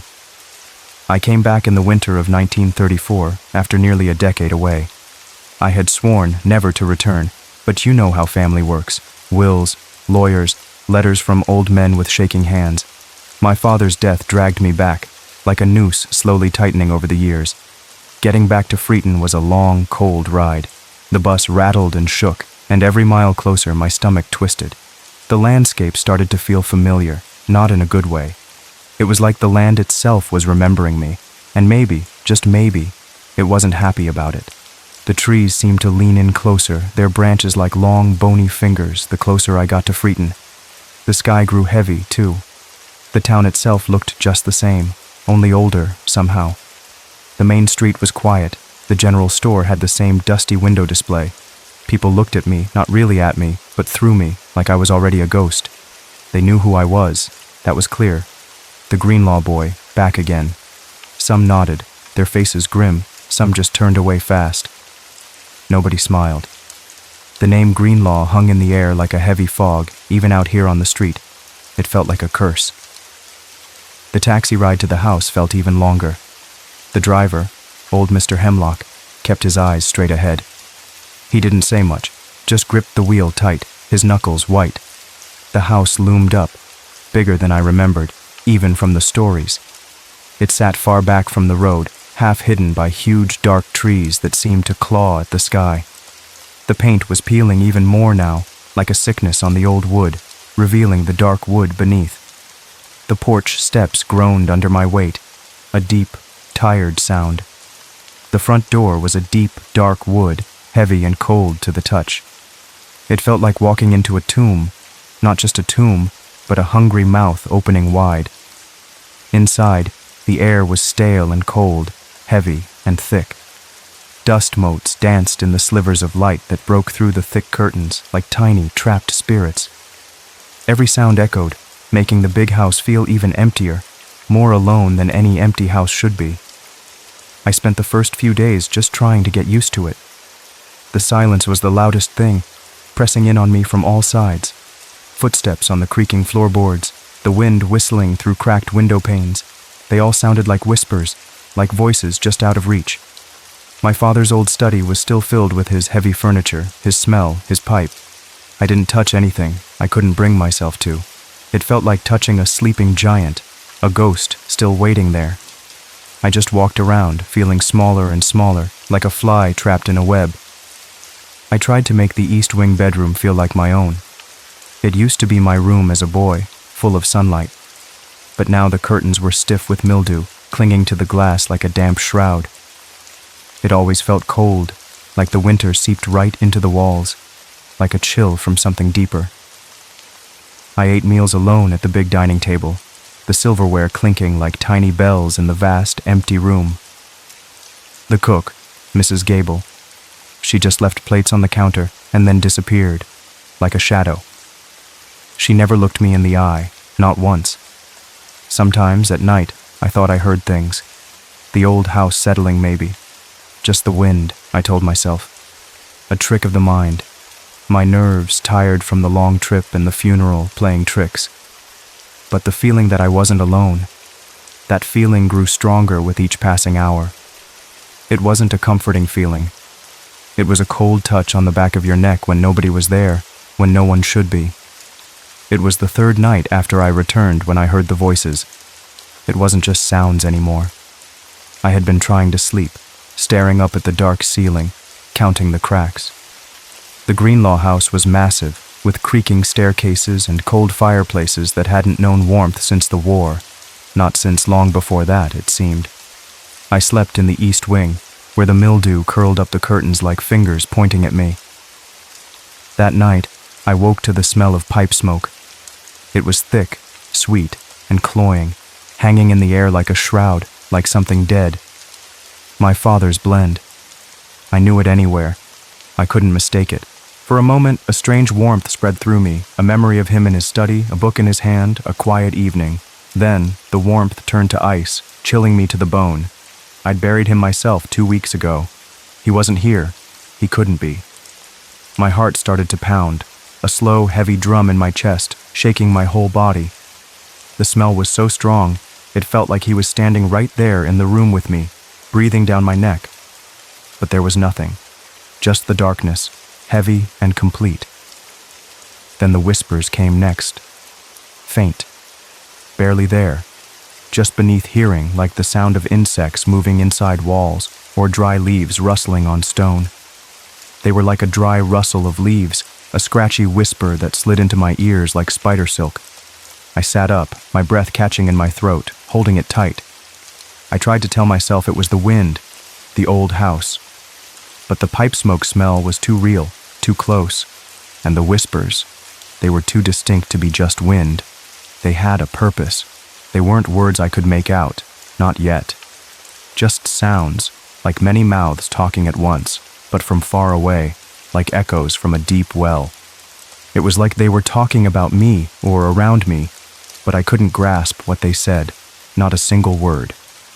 I swung my legs over the side of the bed. The floorboards were icy cold beneath my bare feet, shocking me. Every creak of the house seemed to amplify the sounds, making them scream.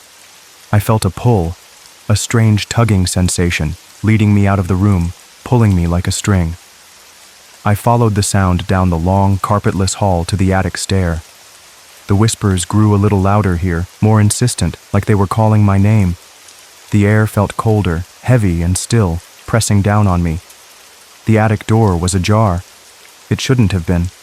I remembered locking it myself just yesterday after checking the old, dusty trunks, making sure they were sealed tight. I was sure I had. The Greenlaw attic was a place of family legend. As a child, I was warned away from it. "That's not a place for children," my grandmother used to hiss, though she never told me why. Her eyes would get wide and scared when she said it, truly terrified. I always thought it was just a way to keep me out of dusty old things, a simple trick. But standing there, in the chill of the hallway, a new kind of fear settled deep in my bones. This wasn't about dust. Not anymore. Now, standing at the foot of the ladder, I felt like that same frightened boy again, except colder, older, more brittle inside. Every nerve ending felt alive, buzzing with a fear that was both old and new, a terrible current. My hand trembled as I reached for the wooden railing of the attic ladder. The wood was rough, splintered, digging into my palm. It felt ancient, like it had been waiting for me to touch it for a very long time, centuries even. I climbed. Each step was loud in the silent house, booming like thunder. The whispers grew louder with every rung, wrapping around me like cold, damp air, like a wet cloth. They were still not clear words, but a rising tide of sound, a terrible hum. The attic was impossibly large, far larger than it could be given the size of the house. My mind tried to make sense of it, to fit it into the house's footprint, but it couldn't. It just stretched on forever, into the gloom. The geometry felt wrong in a way I could not describe, like a bad dream. Where the eaves should have sloped downward, they curved up like the belly of some great dead animal, bulging and sick. It was like looking at a drawing that didn't follow any rules, no logic at all. The walls pulsed faintly, as if breathing, a soft, slow rhythm, like a giant heart beating somewhere deep inside the old house, thudding in the darkness. The air was thick, heavy, with that sickly sweet pipe smoke smell mixed with something else, something metallic and old, like rust and blood. And in the middle of that vast, endless space they stood, my ancestors. They weren't quite solid. They shimmered, like heat haze on a summer road, but they were there, undeniably there.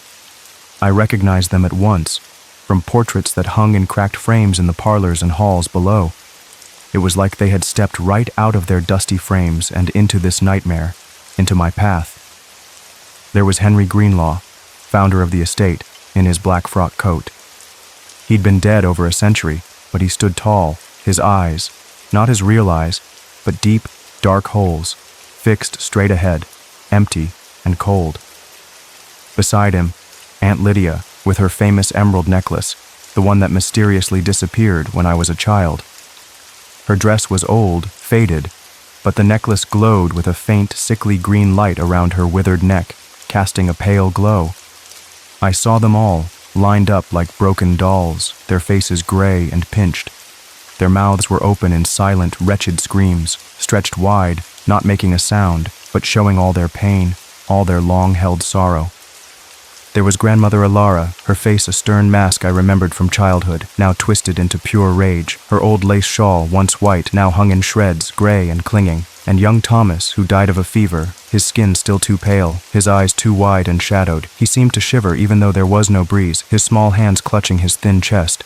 I heard no words from their mouths, not from them directly, but the whispers. They started to take shape then, forming in my mind. The sounds were becoming words, clear as a bell, but cold. Then I saw him. My father. He stood a little apart from the others, still and rigid, almost watching them. He looked younger here, almost healthy, standing stiff-backed in his favorite waistcoat. It was the waistcoat he wore on Sundays, the one he was so proud of, the one he always buttoned just so. But his eyes, they weren't right. White, pupilless, glazed like porcelain marbles, empty and cold. And yet I felt them watching me, weighing me, measuring all the failures and sins I carried like a coat I'd never been able to shed, a heavy, itchy thing. It was like he could see every bad thing I'd ever done, every secret thought, every moment of weakness. His gaze burned into me, even with those dead eyes, like hot coals. They began whispering then, not with their mouths, but directly into my head. The words slid in, cold and sharp, like slivers of ice making my brain ache. They were not my thoughts, never mine. Blood for land, lies for gold, bones for comfort. The debt remains unpaid. Each phrase hit me like a blow, making me gasp for air. It was like hearing a truth I had always known, deep down, but had buried, hidden away in a dark corner. The words echoed in my skull, growing louder, more urgent, filling every space. My knees buckled.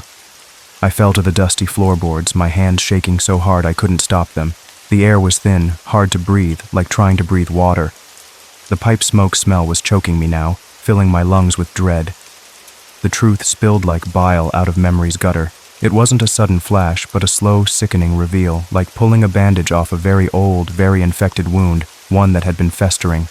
The Greenlaw fortune was not built merely on commerce, but betrayal. I had heard hints, rumors, but always dismissed them as gossip, as cruel talk.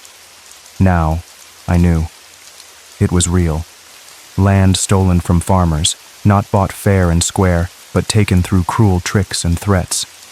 Old man Peterson down the road, his farm swallowed up after a sudden bad crop and a loan he couldn't possibly pay. Debts fabricated to drive honest men into poverty, their farms seized for a song, for nothing at all.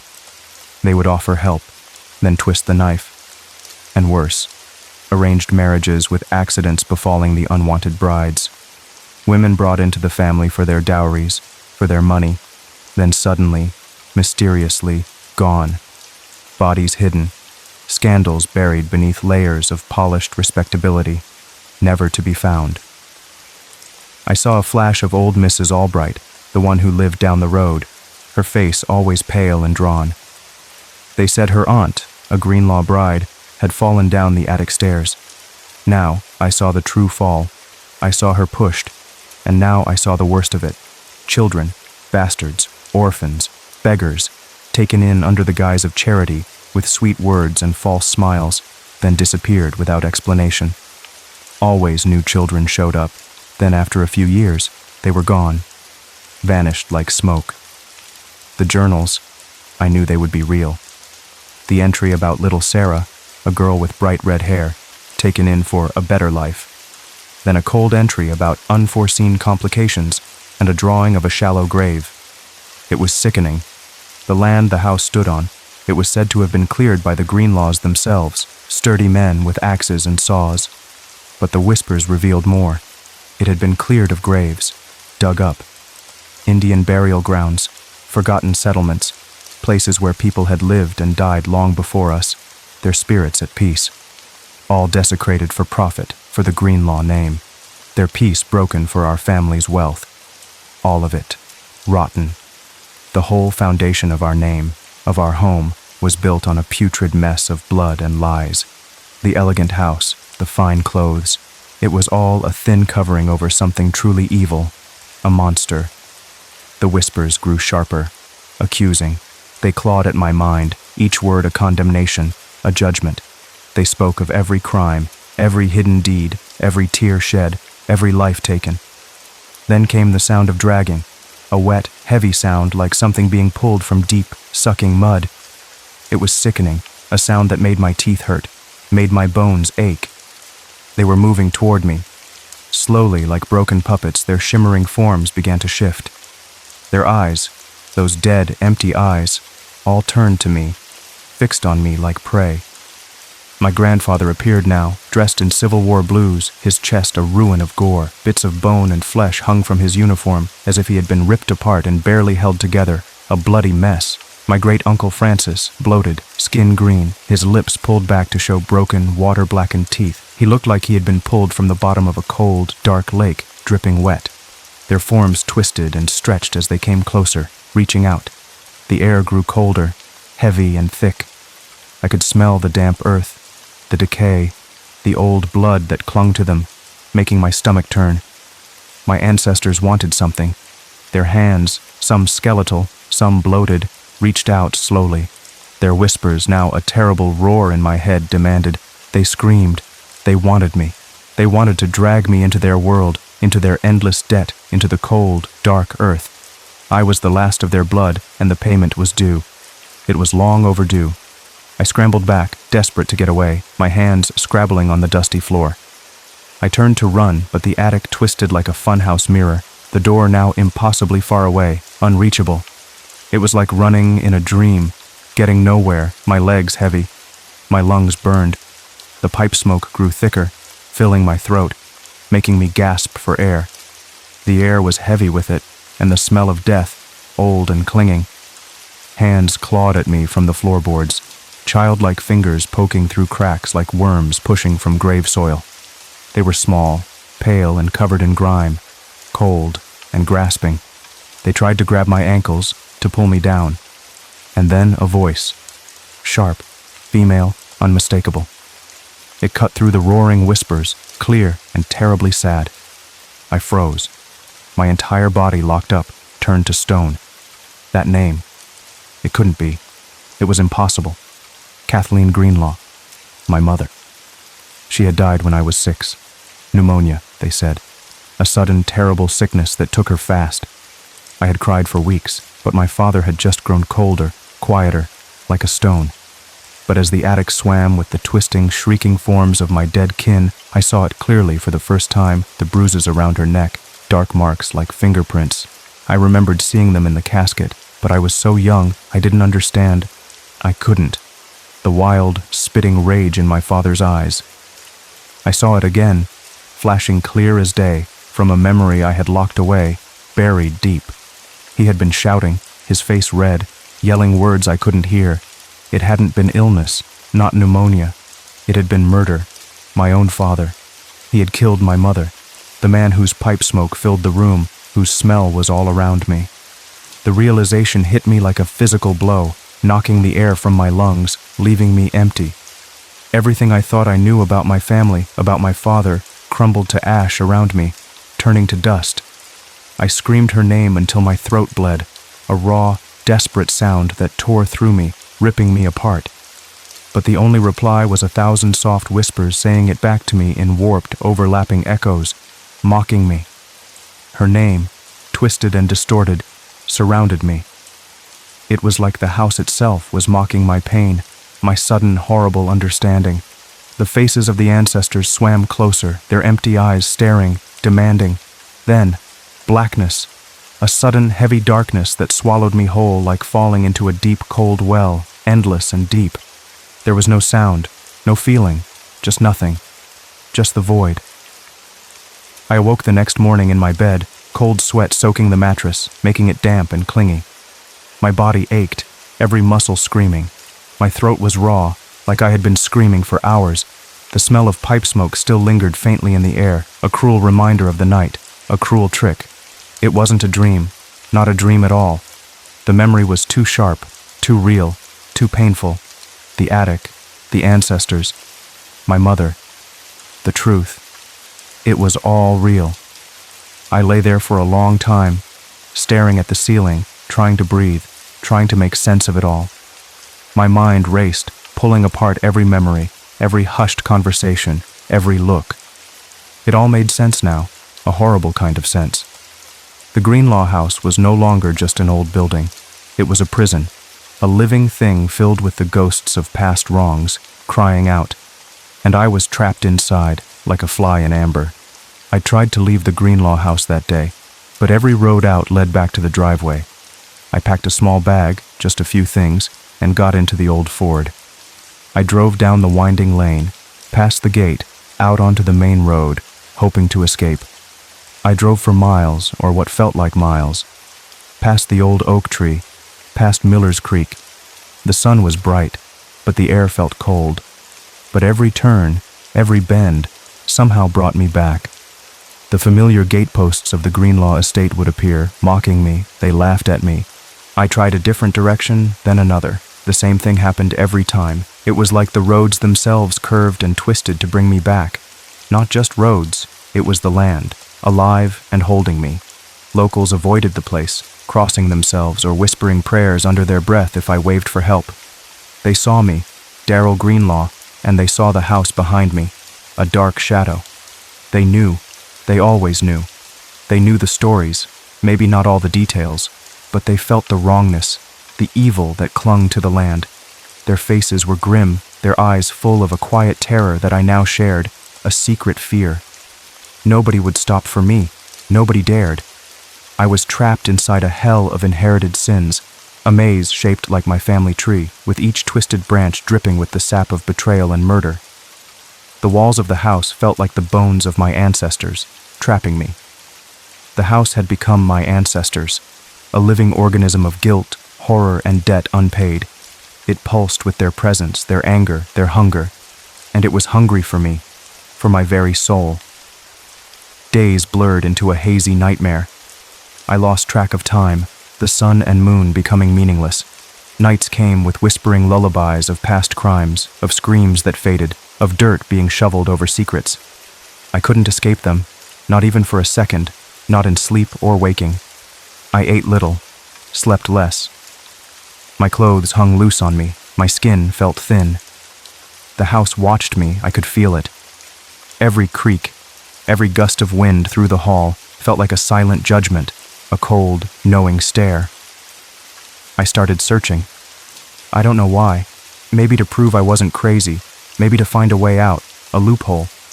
I rummaged through old papers, dusty books, hoping to find an answer, a map.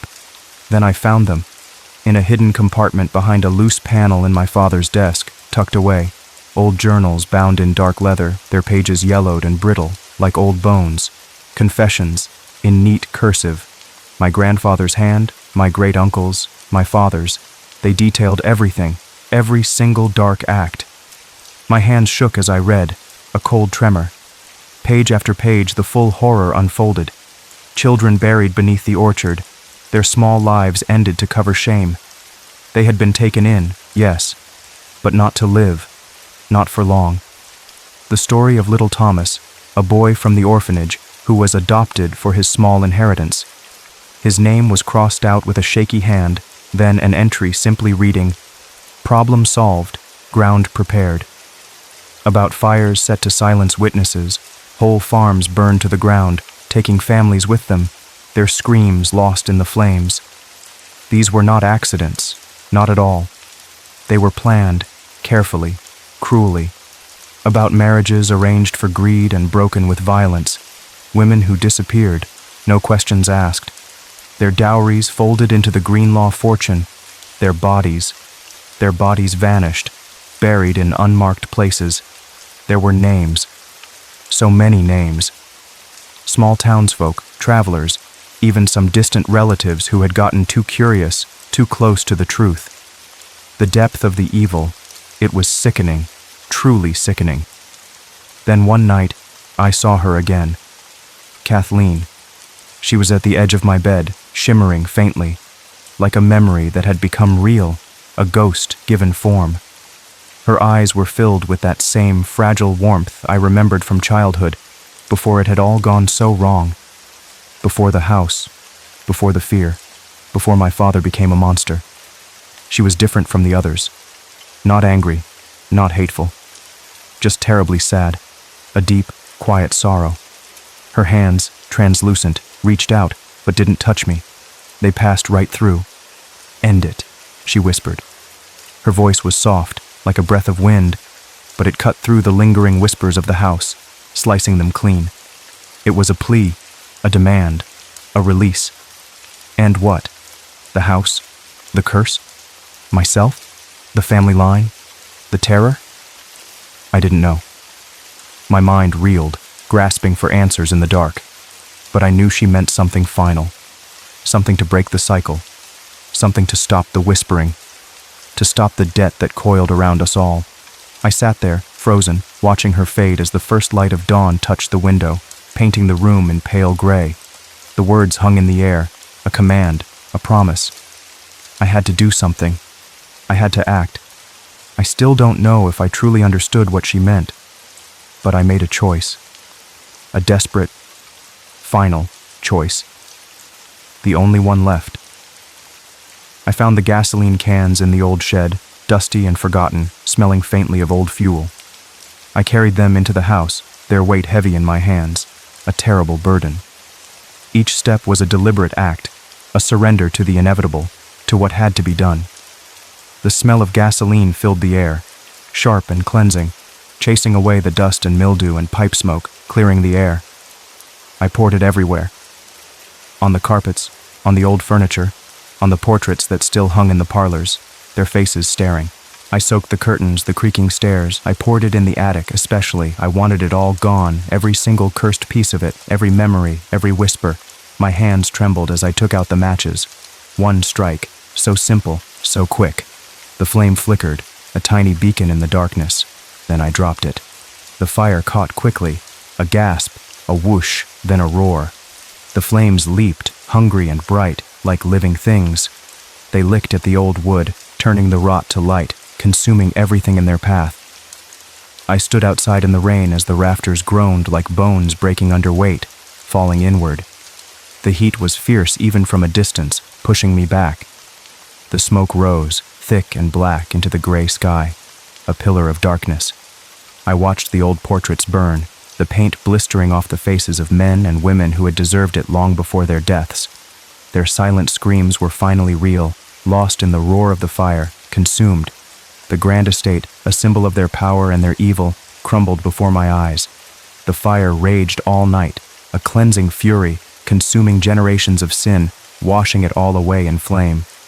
When the sun rose, only charred beams and smoking ruins remained, the Greenlaw homestead reduced to ash. I watched it all, feeling a strange mix of sorrow and relief, a heavy weight lifted. I thought it was over. I thought I was free. I left Freeton that day. I didn't drive back to the main road. I walked straight through the woods until I found a small country road, far from town. I hitchhiked, took buses, kept moving west. I wanted to put as much distance as possible between myself and that cursed place. I thought the fire would have purified it all, burned the evil away. But the whispers, they followed me.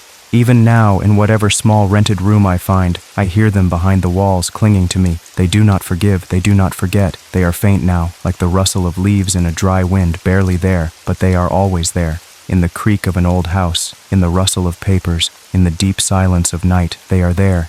They whisper of blood, of lies, of bones. They remind me of the debt that remains unpaid. I can't escape it, not really. It's part of me now, burned into my very soul.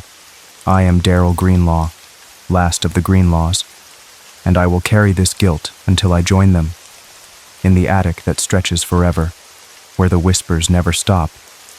I sometimes wonder if Kathleen found her peace. I hope she did, but I know I never will. My days are long, my nights are longer. The past is a shadow that never leaves me, always present. I see ghosts in every corner, hear their quiet accusations in every passing breeze. The Greenlaw name, it's burned onto my soul.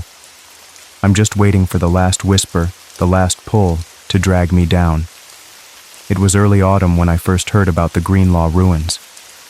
I was new to the county then, fresh out of the city, looking for a quiet life. My name is Samuel Harker, and I worked for the county land office, reclamation surveys, mostly, seeing if old family properties could be repurposed, rezoned, or sold off. It was usually pretty boring work, just paperwork and measuring tape, nothing exciting. The Greenlaw estate was last on my list. A note in the file said it was a difficult property. Local issues, it read, with a vague hand-scribbled mark, like a warning. I didn't think much of it at first. Every old town has its strange places, its local legends, but when I asked around in Freeton, people acted funny, they acted scared. Locals didn't much like to talk about it. I'd mention the name, and lips would go tight, eyes would avoid mine. Some just shook their heads and walked away, fast. One old woman in the general store just spat on the ground when I said Greenlaw. That got my attention. This wasn't just an old, forgotten place, it was something more. The lot was technically owned by the state now, after the last heir, Daryl, I think, disappeared somewhere out west, never heard from again. Nobody had heard from him in years. The Greenlaw line was supposed to be dead, truly finished, but when I got there, I knew instantly it didn't want to be found. The road leading to it was barely a path, overgrown with weeds and thorny bushes that scratched my car. My car bounced and scraped, barely making it. The fields around the burned foundations were overgrown, wild and tangled.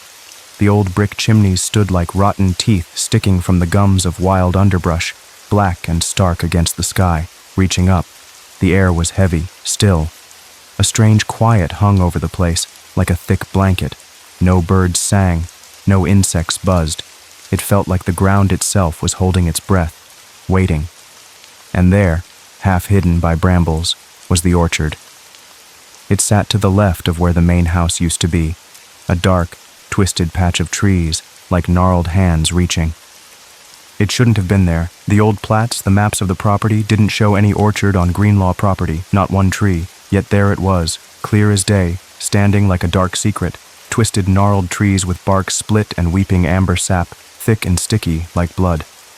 Their branches clawed at the sky, bare and bony. They looked ancient, suffering, truly tormented, leaves grayish-green as though infected by some slow, creeping rot. They hung heavy, barely moving in the still air, like they were afraid to breathe. It was a sick kind of green, not healthy at all, a dying color. I stood among those trees, the strange quiet pressing down on me, making my ears ring. The ground beneath my feet felt soft, strangely yielding, like walking on a sponge. And that's when I heard the laughter. Children. Software playful. It was a sound that didn't fit in that desolate place, not at all. It sounded like they were playing a game, somewhere close, happy and carefree, but it was coming from underground, a faint, muffled sound like it traveled up through the earth itself, through the roots. It made the hairs on my arms stand up. It made my skin crawl. The ground beneath the orchard was hollow. You could hear it by stomping gently, a faint echo, timber beams far below, making a soft thud. It wasn't solid earth, it was empty underneath. Cellars, I thought. Or maybe something else. Something older, something hidden. The thought made my stomach clench, a cold knot forming. Curiosity is a hell of a drug. It pulls you in, even when your gut screams to run, to turn away and leave. I had to know. I moved deeper into the twisted trees, drawn by an invisible string. I followed the sound to one particularly old tree, its roots curled in strange spirals, like giant bony fingers gripping the earth. It was bigger than the others, and somehow darker, casting a deep shadow. Half buried at the base was something, not someone, peeking out from the gnarled roots and damp soil. Something white. It gleamed faintly in the dim light. Bones. Small. Too small. I knelt down, brushing away the dirt with trembling hands. A tiny skull, no bigger than my fist, impossibly small. The fragile curve of ribs. A spine, thin as a twig. They were children's bones. So many of them, tangled in the roots. A terrible garden. It wasn't one child. It was many. A whole collection of tiny skeletons. The laughter now seemed to mock me, to haunt me. And in that moment, as the last of the sun died behind the hills, painting the sky in a bruised purple, I saw the faint shimmer of figures between the trees. Pale forms, some small as toddlers, just babies, some grown, tall and gaunt, like starved trees. They drifted silently through the trees, their steps making no sound, all staring, mouths open. whispering soundless things I couldn't quite hear, but felt deep in my marrow, chilling me to the core. A cold dread seeped into my bones, a terrible cold. One of them, a woman with stringy hair and hollow cheeks, her eyes like dark pools, stepped forward. Her eyes were dark, empty. She looked familiar, somehow, like a distant memory, a forgotten face. She was holding the hand of a child. The child was small, maybe 5 or 6. He wore old clothes, torn and faded, like something from a dream, from long ago. The child lifted his face toward me. His eyes were wide, dark, and sad. And then I saw it. I couldn't unsee it. It was my face. Not exactly, but like mine. The same nose, the same dark hair, the same deep-set eyes. It was a terrible mirror. A resemblance that wasn't coincidence. A cold, hard fact that slammed into me. I felt the blood drain from my face, leaving me cold and numb. Then I understood. I wasn't some distant stranger. I wasn't just a county surveyor. I was a Greenlaw. A bastard line, maybe. A branch broken off and forgotten, generations removed, but of them nonetheless. My family, their debt, and the orchard. It wanted me back. The trees seemed to lean in closer, the branches reaching like arms, pulling me in. The whispers, now clearer, beckoned, calling my name. I never filed that report. I never spoke of that place again. I drove away, faster than was safe, and didn't look back, my heart pounding. The image of the child's face, my face, was burned into my mind, a brand. But sometimes, when I dream, I'm back there under those trees, in the chill of the dying sun. The roots press down on me like fingers on a throat, choking me, stealing my breath. The bones of children tangle in my arms, their small, cold forms pressing against me. Their whispers curl into my ears like smoke. Blood for land, lies for gold, bones for comfort. The debt remains unpaid. I don't sleep much anymore. The dreams are too vivid, too real. I see the pale figures, their silent pleas, their endless wait. They are always there, waiting for me. And I know one day, I'll go back. The pull is too strong. It's in my blood, in my bones.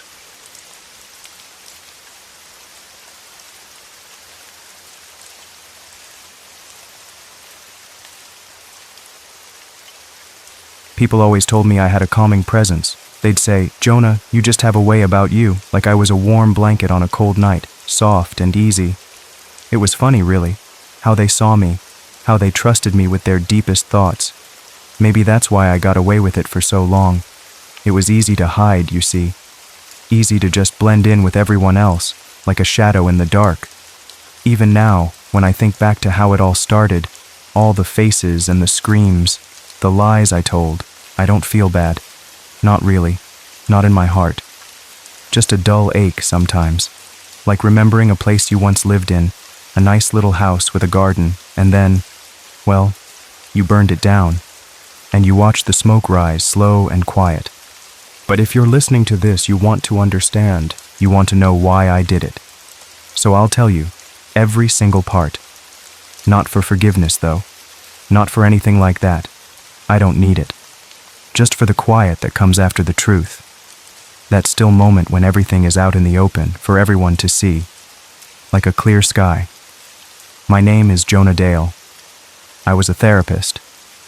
Yeah, I know, it's funny, right? A therapist, helping people. I lived in a quiet mountain town called Bradwell. It wasn't big, not at all. It was tucked away, like a secret, behind tall trees. The town had maybe 4,200 people. Just one post office, one diner with red stools, smelling of coffee and toast. The kind of place where people wave at you, even if they secretly don't like you much. Everyone knew everyone. Or they thought they did. They thought they knew me too. I ran my own practice. It was in the back of an old Victorian house, big and dark with a pointy roof. I got it from my aunt when she passed away, leaving it to me. People said it was creepy. Too many corners, they'd say, where shadows could hide. Too many mirrors on the walls reflecting everything, but I liked that. I liked watching people watch themselves in those mirrors. See their own faces change while they talked, showing their true feelings. Most of my clients were drifters. They just floated into town like dust motes in the sun, then floated out again, never staying long. Lonely men, tired women, people with pasts so bruised, so broken, they barely knew who they were anymore, like lost children. They came to me looking for answers, looking for some peace, some quiet in their heads, a way to make the noise stop. But I saw them. I saw straight into the hollow space inside them. The place where they kept their secrets, their real selves, hidden deep down. And I loved that space. It was like a treasure chest, full of hidden things, just waiting to be opened. It wasn't about the violence at first. That came later, like a bad habit. It was the smile. That's what it was always about for me, the real smile. You'd be amazed how many people fake it. They put on a polite smile for the world, a tight-lipped one that doesn't reach their eyes, like a mask. But once, just once, I saw the real thing. A true, honest smile. It was like a light turning on in a dark room. It came from a man named Calvin. He was a Vietnam vet, old now, 57 years old, with a tired face. He had trauma so thick it just oozed from his eyes. You could almost feel it in the room, heavy and sad, like a wet blanket. He came to me because he was sleepwalking. He'd wake up in strange places, lost and confused, not knowing how he got there. On his 4th session, he smiled, not the fake kind, not polite or forced, like he was trying to please me, but this strange, wet, exhausted smile, like a man finally giving up, letting go of everything he held inside, all his pain, and in that moment I wanted to hold it, to keep it, to make it mine forever, to own that feeling. Not the man, no, not him. He was just a shell, a broken thing. The smile. I wanted to keep that smile forever. It was so pure, so real, like nothing I had ever seen. So I did. I recorded the session. I had a small recorder hidden in my desk, always on, always listening. I looped that smile in my mind, played it over and over, like a favorite song you can't stop humming. I saw it when I closed my eyes. I felt it deep inside me, a warm, strange feeling. But it faded. They always do. Like a picture left out in the hot sun. It just gets dimmer and dimmer, losing its color. The feeling of it, the warmth, it started to slip away. I tried to hold it, but it was like smoke. So I needed another. I needed to find a new one, a fresh one, to fill that empty space again. I started looking at my clients differently, not as people to help, but as chances. Each one was a chance to find that perfect, honest smile, a chance to feel that warmth again. People disappeared in Bradwell sometimes. It wasn't that strange, honestly. The town was small and the woods were big. They'd say the woods took them, or the old mines, deep and dark, where people could get lost, or the river, swollen with spring melt, pulling things away. But I knew better. I knew where they went. I knew who took them, and why. I picked carefully. Very carefully, I promise you. I didn't want any trouble. Single people, loners, people with no one to text when they didn't come home, no one to miss them right away, no one to worry or call the police. They came to me looking for help. They came to me for peace, for a way to feel better, for a listening ear. They left as ashes, buried in pieces in the woods right behind my property, hidden under the leaves, under the dirt. I kept their smiles. I'm not insane, not in that way. I didn't cut off their faces, but mentally, spiritually, I kept them. Like trophies on a shelf, polished and gleaming, like rare butterflies pinned to a board, perfect and still, forever. I remembered the exact tilt of their lips, the way their eyes glossed over, like water, when they realized they were going to die, when they knew it was over. Each one unique, each one beautiful in its own way. A perfect moment, just for me, to keep forever. There was old Mr. Henderson. He had a smile that was like a sigh, a soft sound, a quiet breath, a release of all his burdens, all his sadness. He'd been alone for years. His wife passed, his kids moved far away, never called, never visited. He just felt tired, bone-deep tired, ready for rest. He talked about the weight of his days, the quiet house, too big for one man. The empty chair across from him at the dinner table, always empty. When he finally understood what was happening, his smile was slow, like a leaf falling from a tree, floating down, gentle and calm. It was peaceful, almost happy, like he was finally free. Then there was Sarah. She was younger, maybe 30, full of life, or so she seemed, always busy, always rushing. She had a sharp, bright smile usually, like a flash of light, quick and gone. But it was always a bit fake, a little too quick, a little too forced. She came to me because she couldn't sleep. Too many worries, she said. Too many thoughts buzzing in her head, like angry bees, keeping her awake. Her real smile, the one I took, was like a sudden understanding. A shocked, wide-eyed grin, like she saw something amazing and terrible all at once. It was quick, gone in a blink, but I saw it. I held on to it, burned it into my mind, a bright, clear image. It was a different kind of beauty, a raw, pure moment, full of surprise, full of truth. I learned to wait for it, to feel it coming, like a storm on the horizon, a shift in the air. It was a special kind of connection, you see. A deep, final moment with someone just before they left this world. A moment when all their walls came down, when they were truly themselves, naked and open, with nothing left to hide. And that's when the smile would appear. That perfect, honest smile, just for me, a gift. I never rushed it. Never. Ever. That would spoil everything, break the magic. I'd talk to them, listen to them, help them feel safe, help them relax, help them open up. And then, when they were ready, when they were truly open, that's when it happened. It was like a puzzle, each smile a piece, and my collection grew, piece by perfect piece, making me feel complete. My house felt more alive with each one, more full, like it was breathing with me, filled with their last moments. I'd sit in my study, late at night, the fire crackling softly in the fireplace, making warm shadows dance. And I'd remember each face, each person, each smile. I could see them all, clear as day. It wasn't about hurting them. Not really. It was about seeing them for who they truly were, in that last perfect moment, before they were gone forever. There was a young man named David. He was new in town, just out of college, looking for work. He came to me because he felt lost, he said, like a boat without a rudder, just drifting. He had a nervous smile, always twitching at the corners of his mouth, like he was trying too hard to be happy. He talked about his dreams, big plans for the future that would never happen now. When his moment came, his smile was one of pure surprise, like he couldn't believe this was happening to him. It was a wide, innocent smile, just for a second. Then it was gone. Then there was Mrs. Gable, a sweet old lady who baked cookies for her neighbors. She had a kind, gentle face.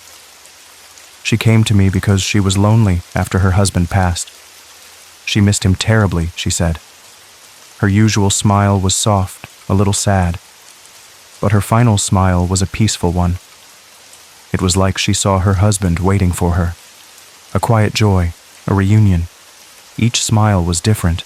Each one taught me something new about people, about their true selves. I felt like an artist, painting with emotions, capturing the purest moment of a person's soul. The woods behind my house became my gallery, each burial a new display, hidden from the world. I knew every tree, every rock, every patch of moss. They were my silent partners. The air in the house seemed to hum with their presence, a quiet song of all the smiles I held. I was careful, always. I left no traces, no clues. The town just thought people moved on. They never looked too hard. Bradwell was a sleepy place, happy to believe what was easy. I was the trusted Jonah Dale, the quiet therapist, the man with the calming presence. And I smiled back at them, a polite, understanding smile, just like they did. Things unraveled when I met Ivy. She wasn't like the others, not at all. She was different, right from the start. She was aware. That was the first thing I noticed about her. She saw things other people missed.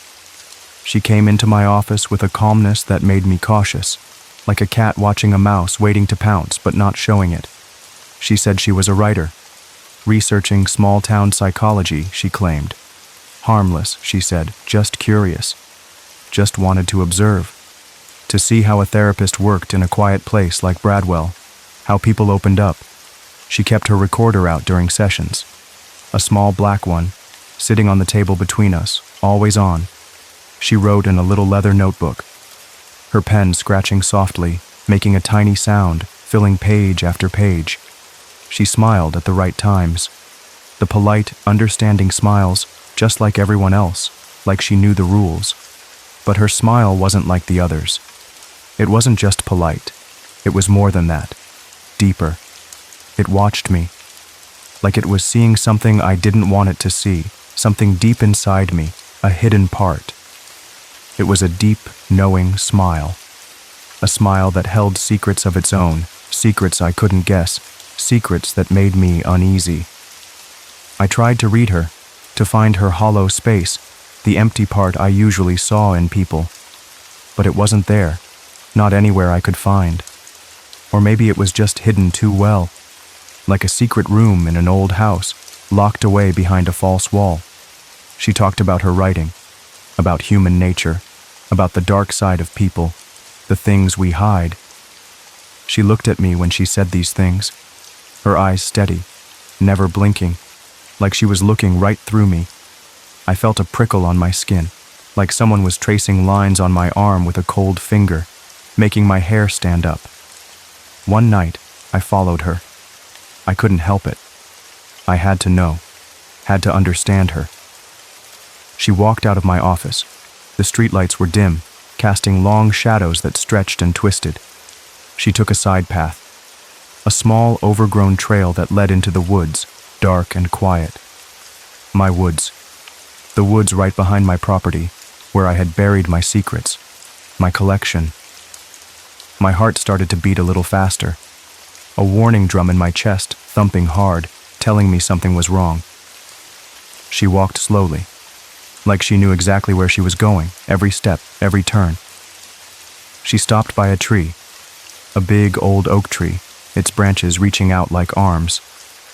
I knew that tree well. It was where I buried Calvin's hands. I remembered the spot perfectly, the feel of the dirt, the cold night air. She crouched down. Her fingers touched the dirt, just lightly, like she was testing it, feeling for something. And then she looked straight at me. She didn't even turn her head, just her eyes, finding me in the shadows. I wondered when you'd show up, she said. Her voice was calm, like she was talking about the weather, not a dark secret, no fear, no flinch. Just a quiet statement, as if she expected me, as if this was all part of her plan. That night, I didn't sleep. Not a wink. My eyes were wide open in the dark, staring at the ceiling. Her words echoed in my head. I wondered when you'd show up. Over and over, like a broken record. How could she know? How could she guess my secret? It was impossible. I had been so careful. I walked the halls of my house. The mirrors seemed to watch me, their glass eyes following my every move. Every shadow seemed to hold a secret, her secret, waiting to jump out and grab me. I felt a cold dread settle in my stomach, like a stone, heavy and cold, dropping inside me, making me feel sick. She scheduled another session, just like normal, as if nothing had happened, as if we hadn't met in the woods. She brought tea this time, a small thermos, steaming gently, filling the room with a sweet smell. She poured 2 cups. The steam rose in the quiet room, smelling of herbs, warm and inviting. She asked about me. "How are you, Jonah?" she said. Her voice was soft, like a gentle breeze. It was the first time she'd ever asked. It felt strange, like a trick, like she was playing a game. How did it feel? She asked. The first time you realized someone trusted you enough to let their guard down. I paused. I thought about it, the memory clear in my mind, the feeling of Calvin's smile. Like watching a butterfly land on your throat, I said. It was a strange thing to say, but it felt true. A delicate, dangerous thing. She smiled. A slow, knowing smile, full of understanding, full of something else I couldn't name. That's poetic, she said. Her eyes sparkled, like tiny lights in the dark.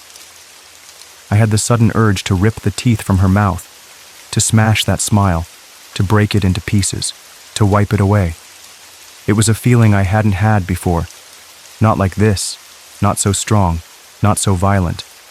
Usually, I wanted to preserve the smile, to keep it safe and perfect, a beautiful memory. But hers felt like a challenge. A taunt, a dare, something meant to make me angry. I wanted to destroy it, to wipe it away forever, so I'd never see it again, so it couldn't watch me. The sessions continued. She kept asking questions, always digging deeper, not about my past, not in a direct way. She was smarter than that, too clever, but about my thoughts, my feelings, my deepest desires, the ones I kept hidden even from myself. She talked about the dark side of people, the hidden parts, the ugly truths, the things that live in the shadows. She'd lean forward, her eyes bright and fixed on me. Don't you think, Jonah, she'd say, that some people are just born different? I'd nod. My throat felt tight, like a rope was around it, making it hard to breathe. She was getting too close to the hollow space inside me, the place I guarded so carefully. I started to feel like the butterfly now, trapped, caught in a net, unable to fly away. I planned her death with the precision of a watchmaker. Every second, every move, perfect, like a finely tuned machine. She would vanish like the others, into the woods, swallowed by the trees, into the earth, never to be found again. Her smile, that mocking, knowing smile, would be the crown jewel of my collection, the one I would smash, finally, with satisfaction. I invited her for a walk. There's a view from the cliffs, I said. It's beautiful this time of year, truly stunning, a sight to see. She agreed. I'd love that, Jonah, she said. Her voice was soft, like a whisper in the wind. We walked through the woods. The air was cool, smelling of pine and damp earth. The leaves rustled under our feet, making a soft sound.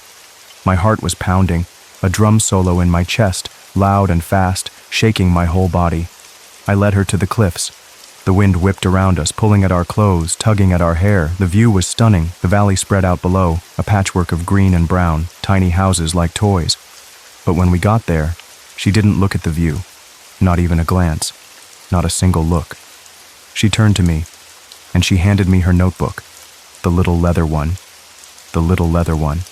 The one she always wrote in. The one I had seen so many times, now in my hand. I wrote your story, she said. Her voice was just a whisper over the wind, barely audible, but I heard every word. My hand trembled as I took it. It felt heavy, like it was full of stones, full of dark secrets.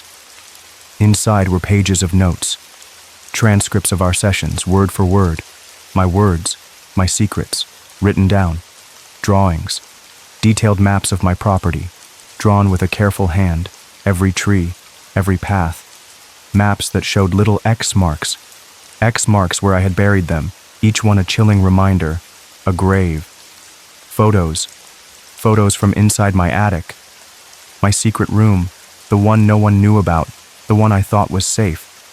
Photos of me, doing things I thought no one saw, things I thought were hidden forever, in the dark.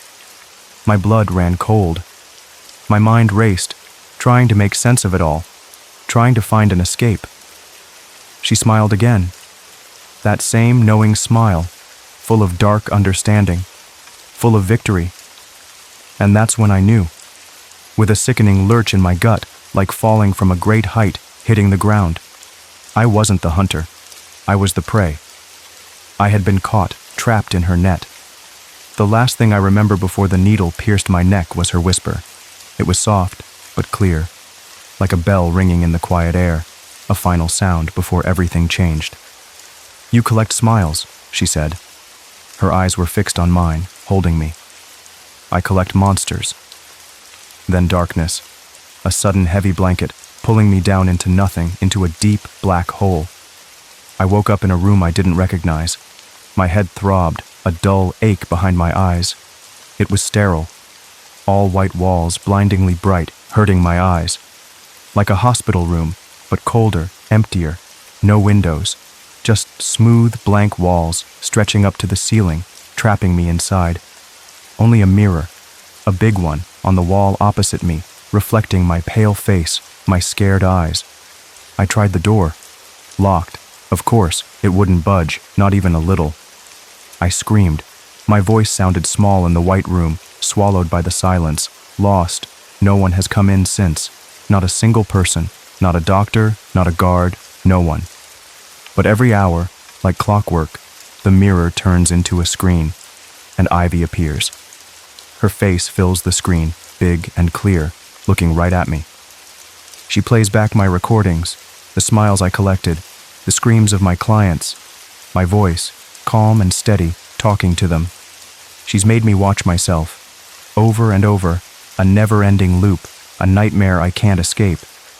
I see Calvin's tired smile, Sarah's shocked grin, Mr. Henderson's peaceful sigh.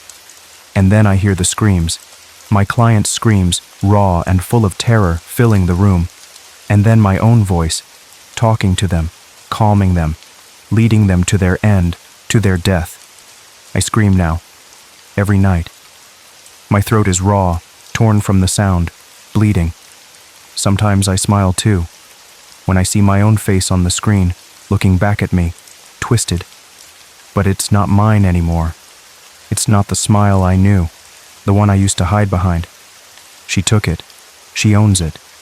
She controls it, just like she controls me, in this white room. They'll say I was a monster. And maybe I was, in my own way, a bad, bad man.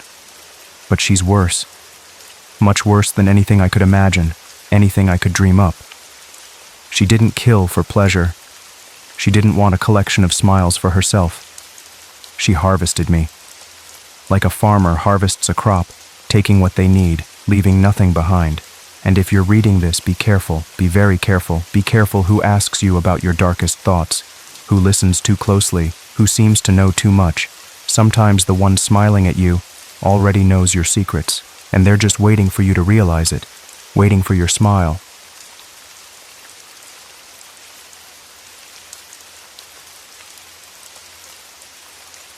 I've worked the night shift at Wendy's in Fairview for 4 long years now. It's not a fancy job, not special at all. It's just a place to be, a way to make some money. But mostly, it's quiet. Real quiet. The kind of quiet that lets your thoughts drift. It felt peaceful even, in its own way, like a secret world after everyone else went to bed. That time, from midnight to 5 in the morning, it brings in all sorts of folks. There are the big truck drivers, their rigs rumbling loud. They're just passing through, needing a quick bite before the next long stretch. Then there are people who just can't sleep. They look tired, sometimes a little lost. They come in looking for a warm place to sit, maybe a hot coffee to chase away the lonely hours. And sometimes, just once in a while, a silly teenager trying to scare their date. They'd pull up to the drive-through speaker, giggling loud enough for me to hear. Then they'd order something dumb, like a ghost burger. The bright fluorescent lights hum a soft, steady tune above everything. It's a sound you learn to ignore, like the beat of your own heart. It's just always there, a low, constant buzz. The deep fryers in the back make a gentle, constant sizzling sound. It's the sound of hot oil, always ready. The soda machines hiss a little when someone gets a drink, a quick burst of air, and fizz. Nothing ever seemed to change. It was always the same old thing, night after night. The same smells of grease and cleaning spray, the same quiet rhythm of the night. I liked that. I liked the sameness. It was easy. It was predictable.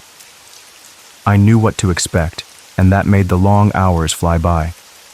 I could just do my job, clean up, and go home when the sun came up. It was my little world, safe and steady, a place where nothing surprising ever happened, a place where I felt in control, even if it was just over a mop and a cash register until about 2 weeks ago. That's when the weird stuff started. It wasn't a big bang, not at first. It was just little things, tiny things that made you stop and think. The strange orders. They started small, like a tiny crack in the wall. You almost didn't notice it at first, just a hairline fracture in the normal flow of things. At first it was just a little bit off. A mobile order would pop up on the screen, just like any other. The screen would light up, making its usual soft chime sound.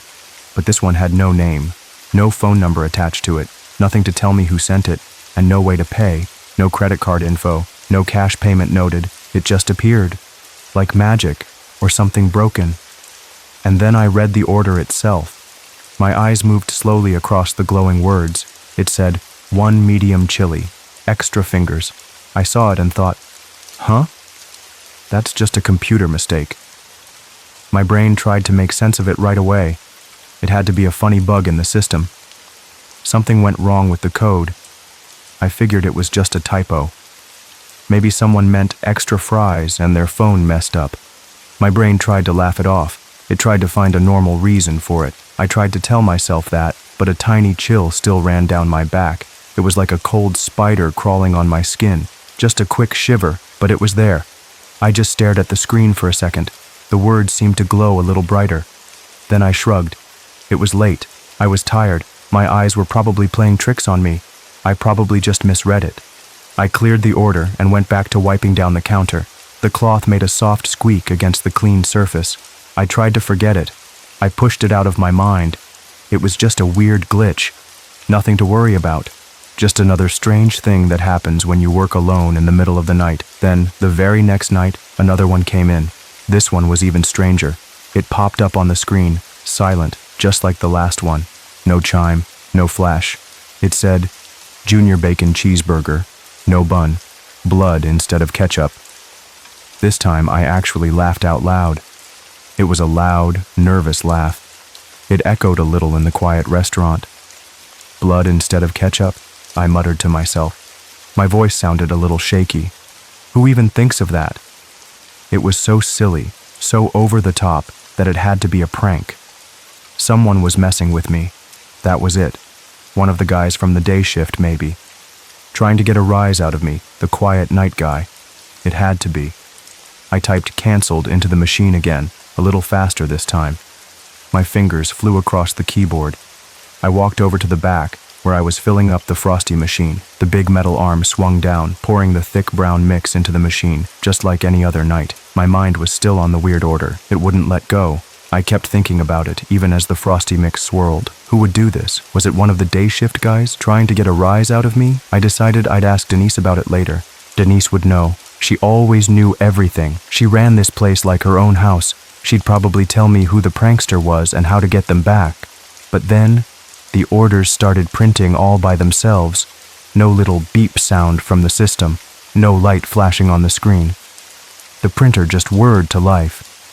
It made a soft, mechanical sound.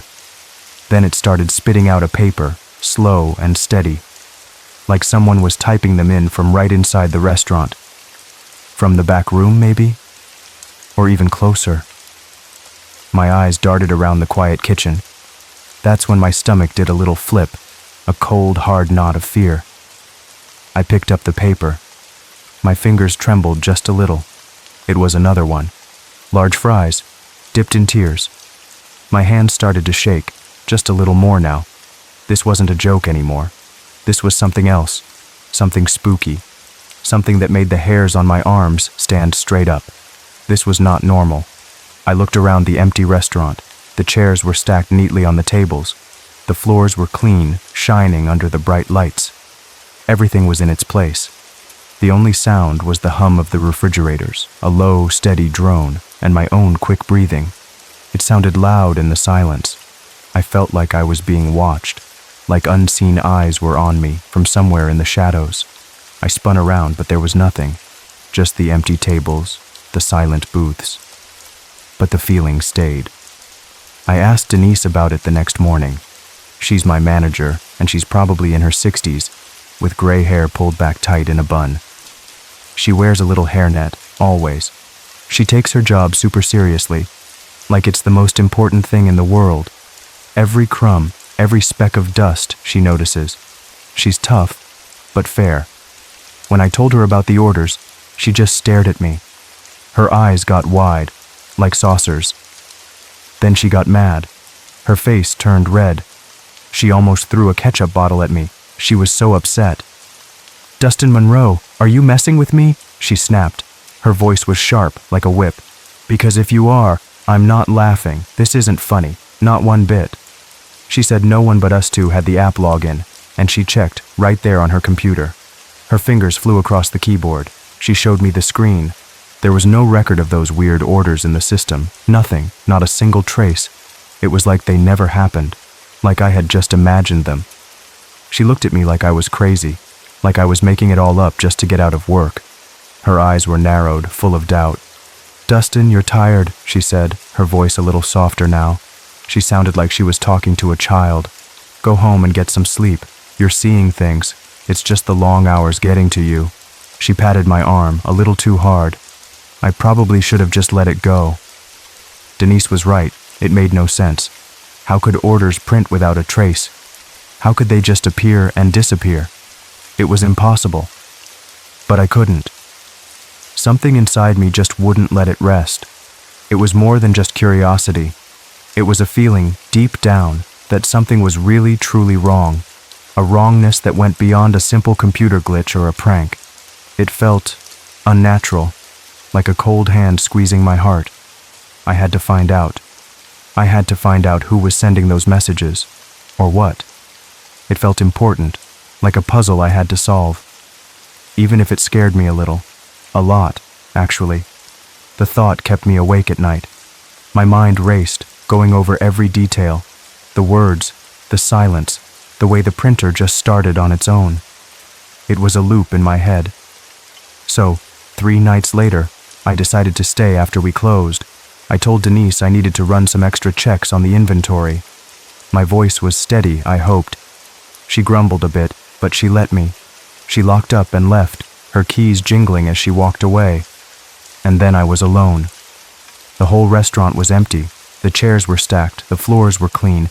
It was just me and the quiet hum of the refrigerators. The silence felt heavy, pressing down on me.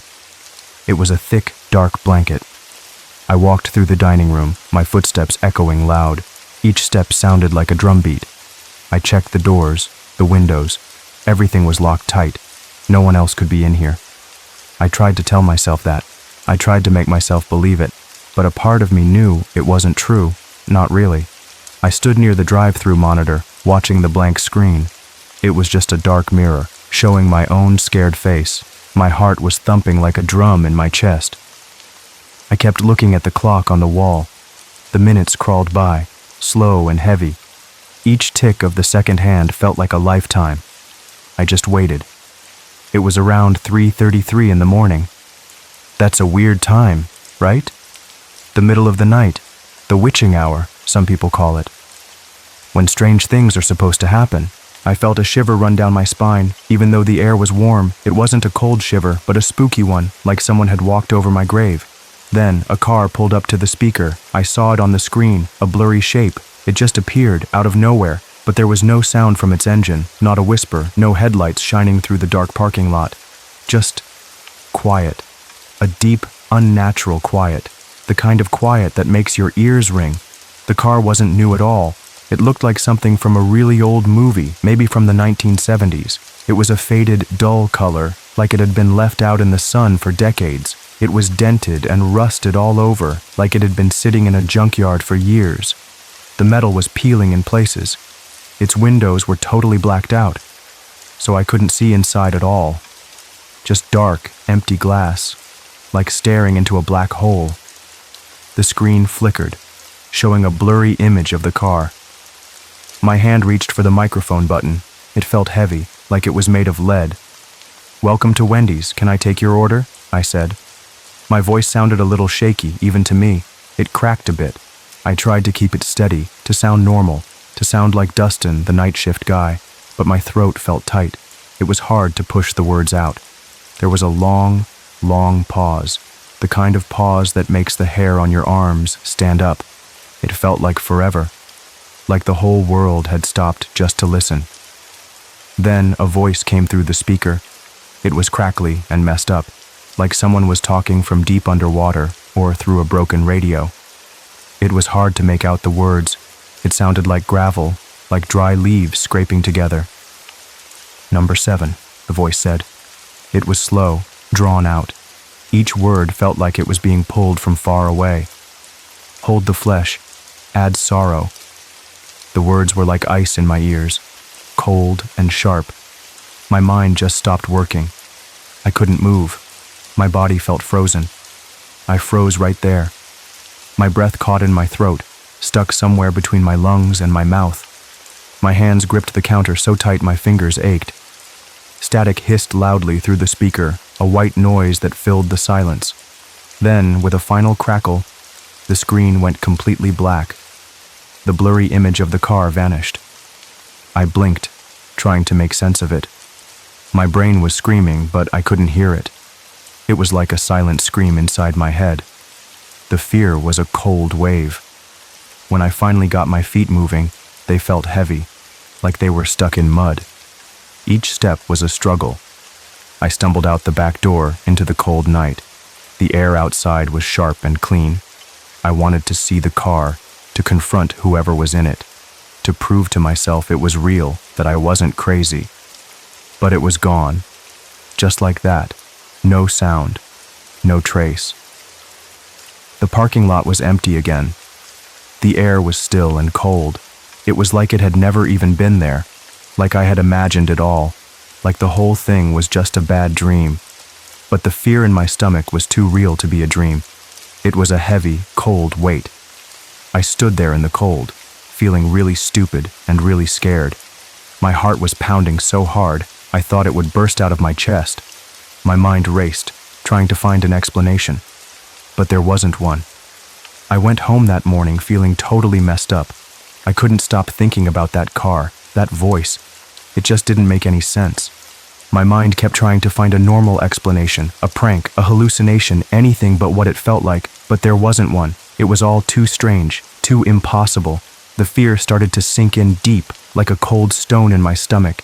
It settled there, heavy and solid. I knew I couldn't just forget about it. It wouldn't let me. So, I started looking into things. I used my computer. I typed in Fairview Wendy's history and old Wendy's accidents. I spent hours late at night clicking through old news articles. My eyes burned from the screen. I found dusty old online forums full of local gossip and strange stories, people talking about things that happened long ago. I dug deeper and deeper, past the easy stuff, into the really old records, the kind of stuff that's hard to find, and I found something I really wasn't supposed to know, something that made my blood run cold. It was like ice water rushing through my veins. It turns out, way back in 1989, this very Wendy's, the one I worked in, was the place of something awful, a mass murder, a terrible bloody event. A manager, they said, a man named Mr. Andrew, locked himself and 6 teenage workers inside the restaurant overnight. They were just kids, some of them not much older than I was now, just trying to earn a few bucks. They had their whole lives ahead of them. The old security camera tapes never showed what really happened. The police watched them over and over, trying to find a clue. They only showed that, one by one, the people inside just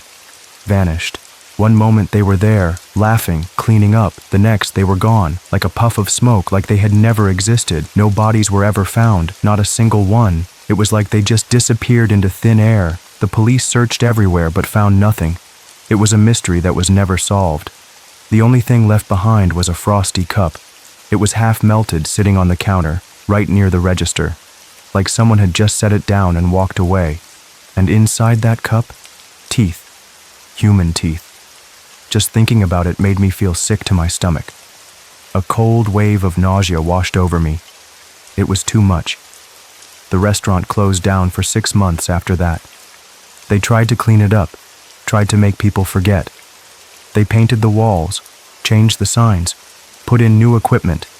When it finally opened its doors again, they never, ever talked about it. It was like it never happened, like it was a bad dream everyone agreed to forget. But the people who lived in town, the locals, they remembered. They whispered. They talked about it in hushed tones, late at night, when no one important was listening. They said something still stayed in the walls, something bad, something that never left. A dark shadow, a cold presence. That's why the chill in the air always felt a little colder in that Wendy's.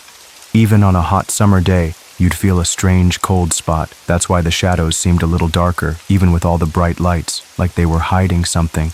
That information hit me hard. It was like all the strange orders, the silent car, the weird voice. It all clicked into place, like a puzzle finally completed. This wasn't a glitch. This wasn't a silly joke. This was something old and hungry. And it was still here. It was still in my Wendy's. The thought made my skin crawl. It was like bugs under my skin. I tried to shake it off, to tell myself it was just an old story, a scary legend, something people made up to scare each other. But it clung to me. It wrapped around my thoughts, tighter and tighter, like a cold, wet cloth. I couldn't sleep much after that. My mind wouldn't shut off. Every time I closed my eyes, I saw that old car, heard that garbled voice. I saw the frosty cup with the teeth, clear as day. It was like a bad dream that wouldn't end. Even when I was awake, it was there. A constant fear, a nagging worry. I felt a strange pull back to the restaurant, like it was calling me. A quiet, insistent voice in my head. It wasn't words, just a feeling, a magnetic pull. I knew I shouldn't go back in alone, not after what I'd learned, not after knowing what happened there. But I had to. I had to face it. I had to know for sure. Was it really true? Was this place truly haunted? Or was I just losing my mind? Was I going crazy? I had to find out, no matter how scared I was. The fear was a heavy weight, but the need to know was stronger. It was like a fire burning inside me. Last night, I went in alone. It was my day off, but I couldn't stay away. The pull was too strong. I drove there when the sun was already down. The sky was a deep bruised purple, fading to black, like a giant bruise across the world. The last light of day was almost gone. I parked my car a little ways off down the street just in case I needed to run again, just in case I needed to get away fast. I used my key to get in, the lock clicking loud in the quiet night. The sound echoed through the empty building. It felt like I was breaking into my own workplace. The air inside was cold, even though it was summer.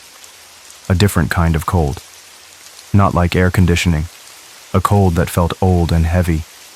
Like the breath of something ancient. I walked through the empty dining room, my breath puffing out in front of me in little clouds. Each step was slow, careful. My heart was pounding. I turned off all the lights, every single one.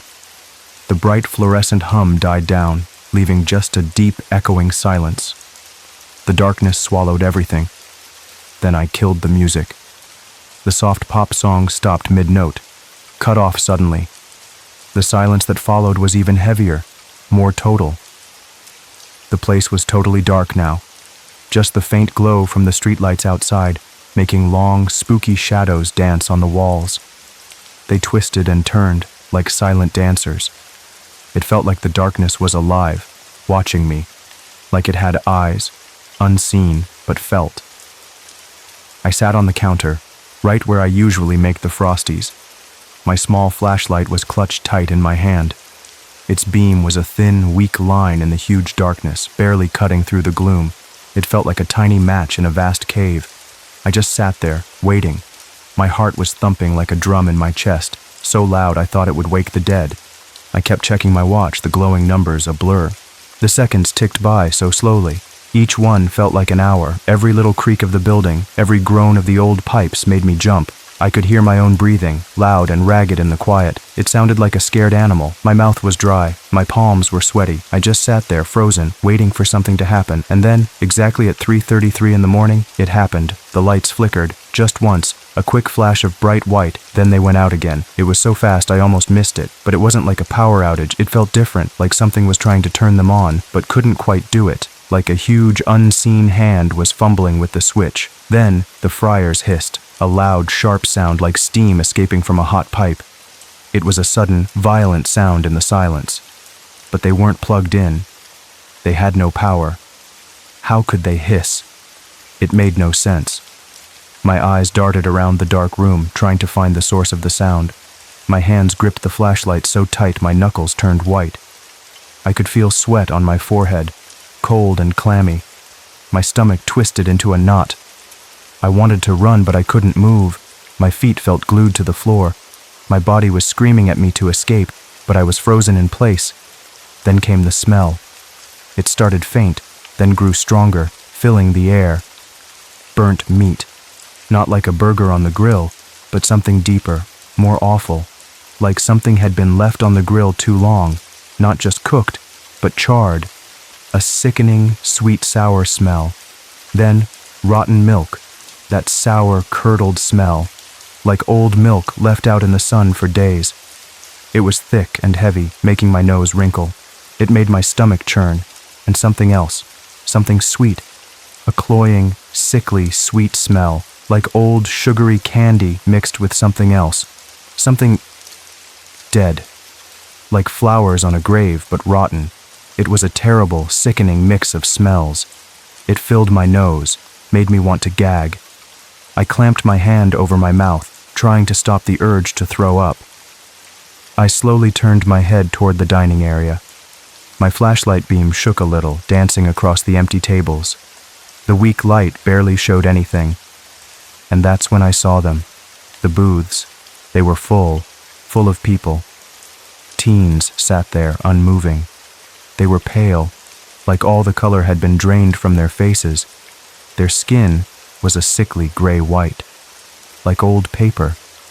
They looked wet, drenched, like they'd been pulled from deep water. Their hair was plastered to their heads. Their clothes clung to them, soaked and heavy, like they had just climbed out of a swimming pool. Their faces looked wrong, so wrong. Like paper-thin masks stretched tight over bones, their features pulled and distorted. Their mouths were open, but no sound came out, like they were screaming silently. Their eyes were wide open, but empty, just black holes staring straight ahead. No light, no life in them. They weren't looking at me, not really. They were just there, still, silent, like statues made of fear. My blood ran cold. I couldn't breathe. My chest felt tight, like a band was squeezing it. I wanted to scream, but no sound came out. My throat was closed up tight. I was trapped, staring at these awful, unmoving figures. They were so real. Then, the grill turned on by itself. I heard the click, then the low hum of the heating elements getting hot. A faint red glow started to come from it. It lit up the dark kitchen, casting long, dancing shadows. Something began cooking on it. I couldn't see what, but I heard the sizzle, a wet, greasy sound.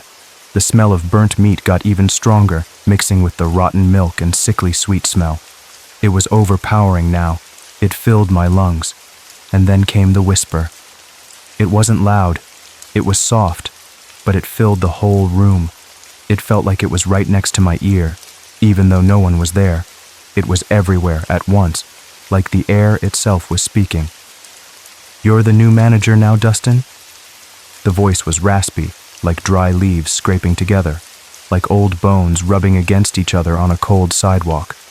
It was the same messed up voice from the drive-thru, only clearer now, closer. That was it. That was all I could take. My legs just started moving on their own. I didn't think. I didn't plan. My body just reacted. I didn't even look back. I just ran. I ran out the back door, into the cold night.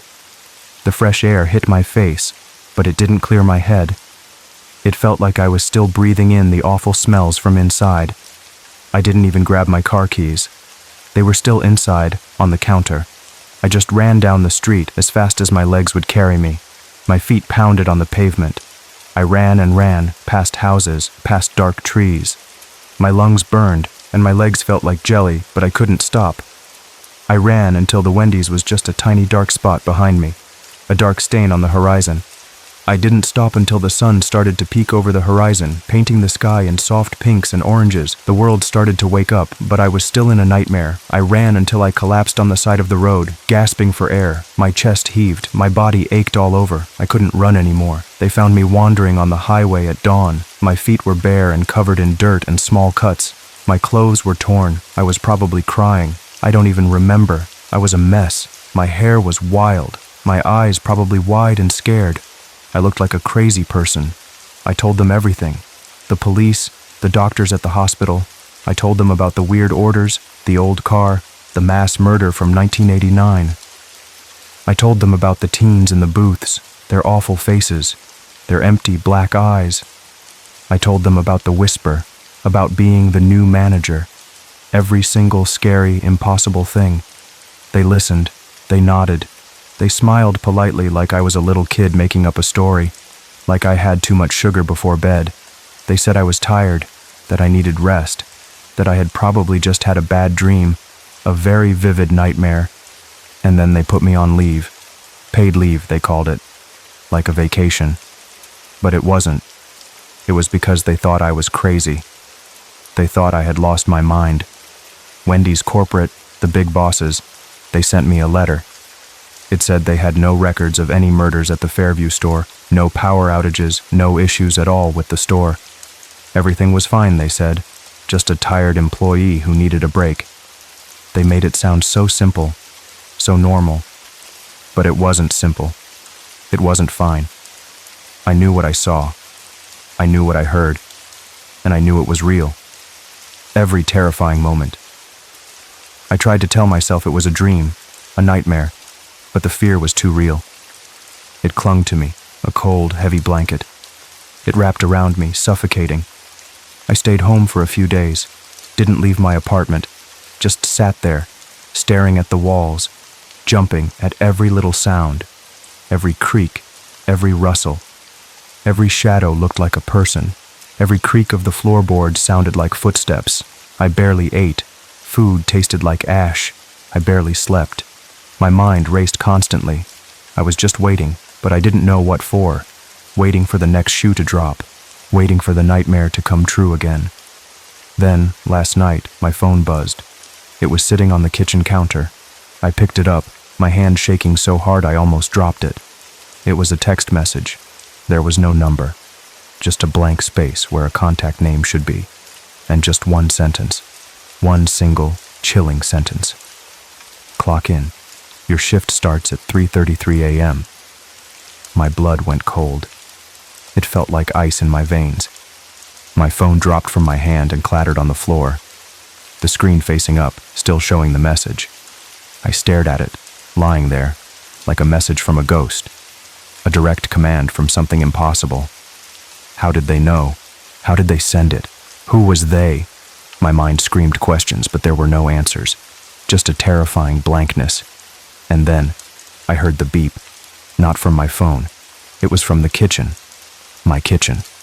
A soft, familiar sound, but wrong here. I walked slowly, my feet heavy like I was moving through thick mud. Each step was a struggle. And there it was. My little home printer, sitting on the counter.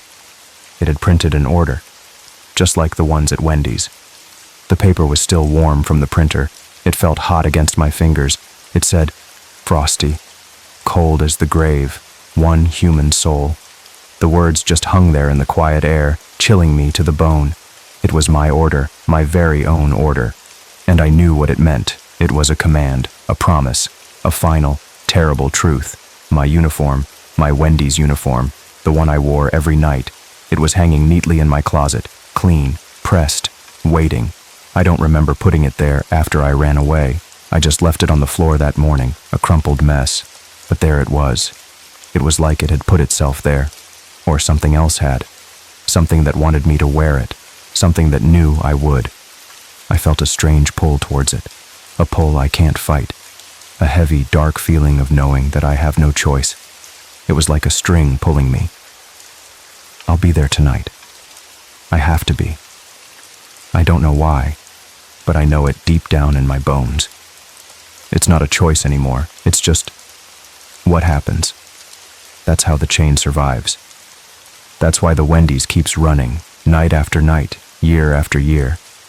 Every Wendy's has its sacrifice, a payment made in the dark. And tonight, it's my turn. The thought was a cold, hard stone in my gut. I looked at the clock. It was almost time. The sky outside was turning that deep, bruised purple again. The night was calling. My hands trembled as I reached for the uniform. The fabric felt cold against my skin. I put it on, slowly, button by button. It fit perfectly, like a second skin. It felt heavy, like it was made of lead. I looked at myself in the mirror. My face was pale. My eyes were wide, but there was a strange calm settling over me, a quiet acceptance. The fear was still there, a low hum, but it was mixed with something else, a strange understanding. I walked out of my apartment, locking the door behind me. The keys felt light in my hand. The air outside was cool, but I didn't feel it. I just felt the pull. The restaurant was waiting. I didn't drive. I just walked. My feet moved on their own, taking me down the familiar streets. The houses were dark and silent. The streetlights cast long, lonely shadows. I passed the park, the small grocery store. Everything was quiet, only my footsteps, and the hum in my head. The whisper, soft but clear now. It was guiding me, leading me home, to my new home. I saw the Wendy's in the distance. Its bright sign was off, but I could feel its presence. A dark, looming shape against the faint light of the city. It looked different now. Not just a fast food place. It looked like a tomb, or a trap. And I was walking right into it. I reached the back door. It was unlocked. I didn't even need my key. It was waiting for me. The air inside was still and cold. The darkness was thick. I stepped inside, and the door closed softly behind me. No click, no sound, just a gentle sigh. I walked through the kitchen, past the silent fryers, past the grill that had glowed red. The smells were gone now. Only the cold remained. I walked into the dining room. The booths were empty, the tables were clear, but I knew they were there, the teens, waiting. I walked to the counter, right to the frosty machine, the same spot where I had sat, terrified just last night. It felt like years ago. I looked at the clock on the wall, 3:32 a.m., 1 minute left. My heart was beating steadily now, no longer pounding, just a calm, slow rhythm. I closed my eyes. I thought of my life, my quiet, simple life, the predictability I loved. It was all gone now, replaced by this, a new kind of predictable, a new kind of sameness. The hum of the refrigerators seemed louder now. It filled the room. Then, exactly at 3:33 a.m., the lights flickered. Just once, a quick, bright flash, and then they stayed on, all of them. The fluorescent hum filled the air. The restaurant was bathed in bright, cold light. It felt like an operating room. I looked around. The booths were still empty, but I could feel them, the eyes, watching me, waiting for me. The printer whirred to life, a soft, familiar sound. It spit out a paper. I picked it up. My hands were steady. "Welcome, Manager Dustin." The words were clear, no strange orders, no demands, just a welcome. And then, I heard it. Not a whisper this time, a chorus. Soft, rustling voices, all around me. Welcome home. They were the voices of the teens, the ones who had vanished, the ones in the booths. I looked at the frosty machine. It was glowing faintly, a soft, inviting light. The mix inside swirled. I reached out my hand. It felt like I was reaching for a long-lost friend. My fingers touched the cold metal. A chill spread through my arm, then through my whole body. It wasn't a bad chill. It was familiar. It was the cold of the Wendy's. The cold that never left. The cold that was now a part of me. I felt a strange lightness in my chest, like a heavy weight had been lifted. The fear was gone, replaced by a quiet understanding. This was my place now. This was my shift. Forever. I looked at the clock again. The numbers glowed. 3:34 a.m. My shift had begun. I turned to face the empty dining room. The bright lights shone down on the clean tables. I knew what I had to do. I had to keep the chain going, keep the Wendy's running, night after night, year after year, waiting for the next one, the next manager, just like Mr. Andrew, just like the ones before him. It was a cycle, and now I was a part of it. I was the new manager, and I was ready. I smiled. A slow, calm smile. The first real smile I'd felt in days. The Wendy's was quiet again. Just the hum of the lights, and the soft, steady beat of my own heart. Ready for the next order, ready for the next midnight, ready for forever.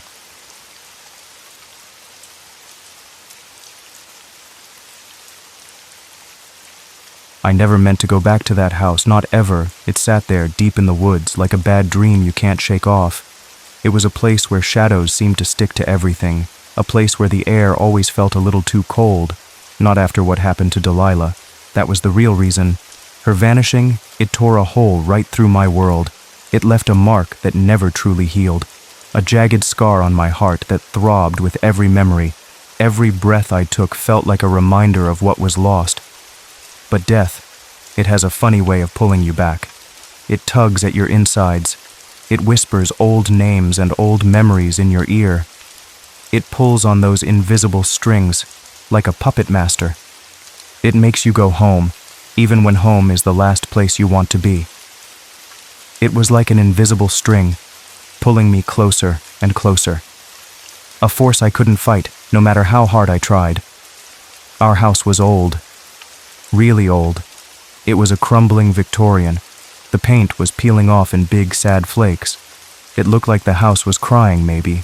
Its eyes, the windows, were dark and empty. It had seen too much, held too much sadness.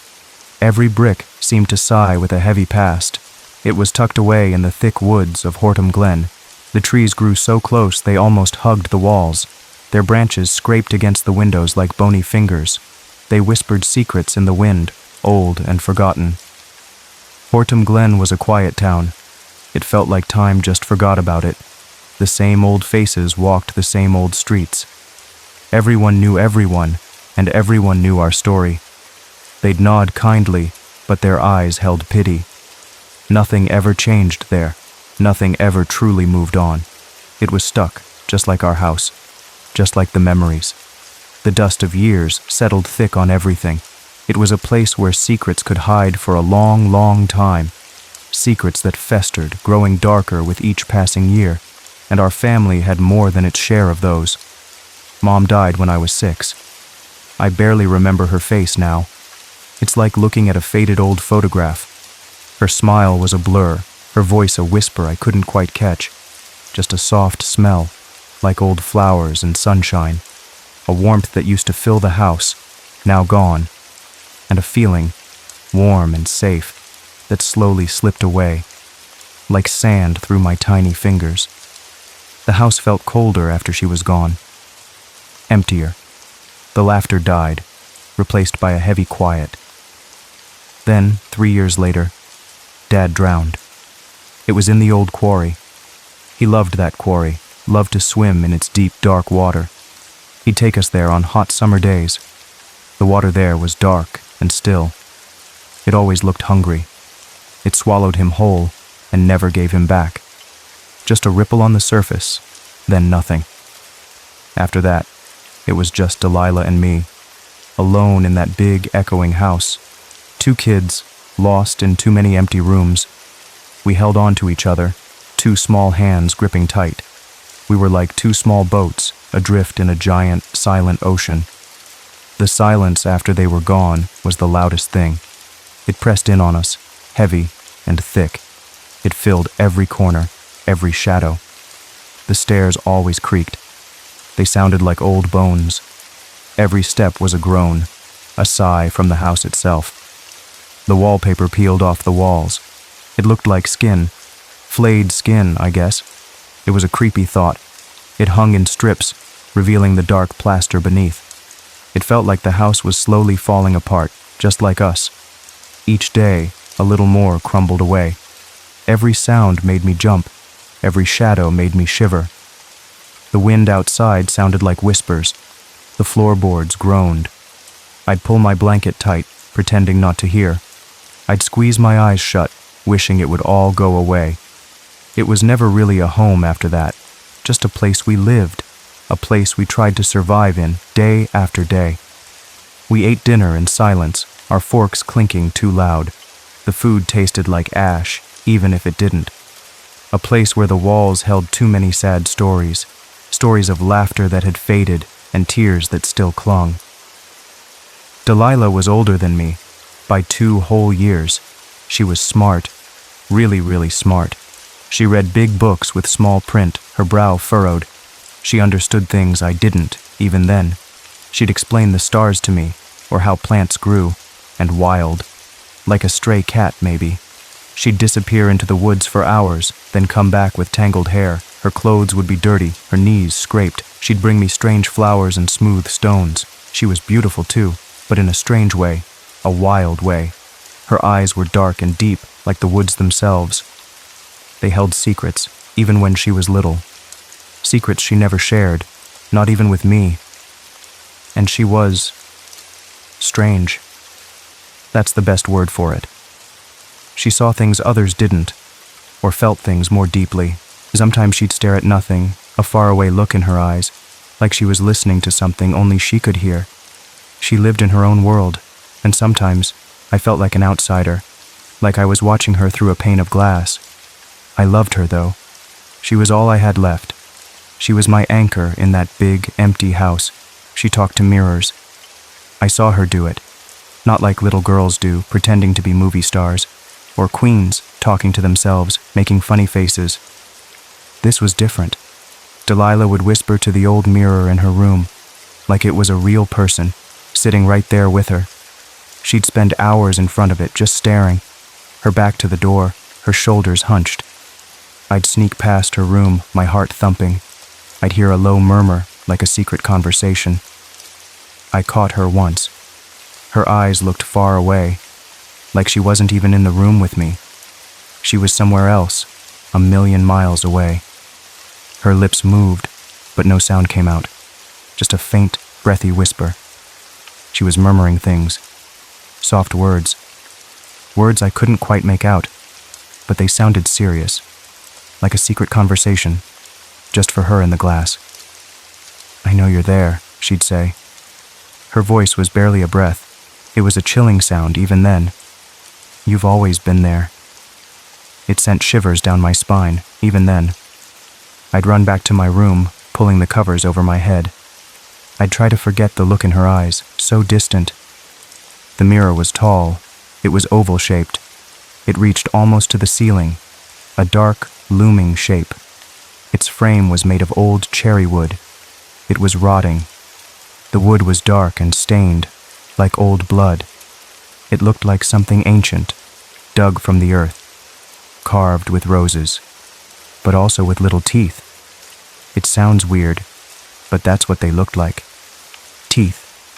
Sharp little points, almost hidden in the swirling wood. They seemed to grin, a silent, ugly grin. I always hated that thing. It gave me the creeps. I'd try not to look at it when I walked past her door. It felt like it was watching me, even when I wasn't looking, like it had its own cold, silent eyes. But Delilah, she loved it, more than anything. It was her most prized possession, her closest friend, more than her books, more than her toys, more than the sunshine outside, or the smell of fresh rain. She'd trace the carvings on its frame with her finger. Sometimes I'd see her smile at it, a small, private smile, maybe even more than me. I used to think that. It was a bitter thought, a small, sharp pain in my chest. She said the mirror understood her. She said it listened when no one else did. When she was sad, she'd go to it and come back calmer, like it had taken her sadness away. She said it was her only friend. It was like a secret world, just for her and that mirror. And I was always on the outside, looking in. I tried to talk to her about it once. "Delilah, who are you talking to?" I asked her. She just looked at me with those deep, dark eyes. They were unreadable. like polished stones. "No one, Nick N," she said, but her voice was tight. She turned back to the mirror, her back to me. The air between us grew cold, thick with unspoken things. I felt a coldness then, a tiny crack forming between us. A small, invisible wall began to rise. Her 17th birthday came. It was a quiet day. No big party, just us. We ate a small cake, just the two of us, in the big, silent house. The candles flickered, throwing dancing shadows. I remember wishing things would go back to normal.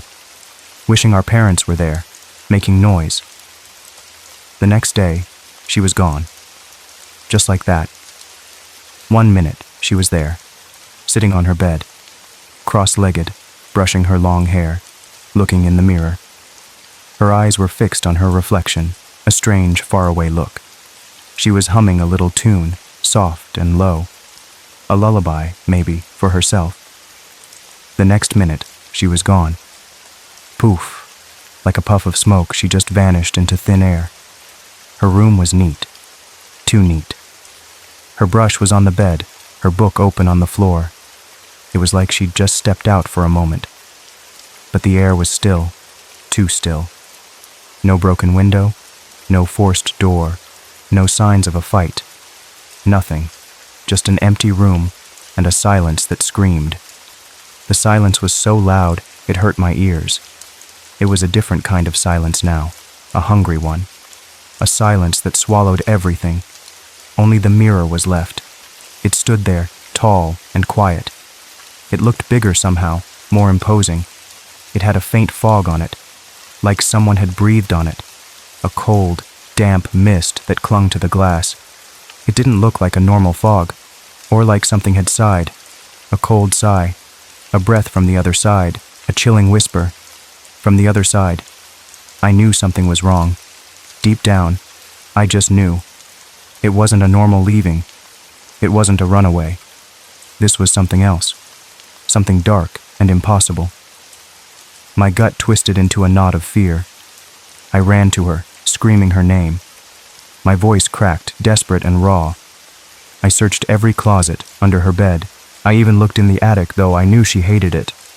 I tore through the house, a frantic small animal. For weeks I looked for her, everywhere. I called her name until my throat was raw.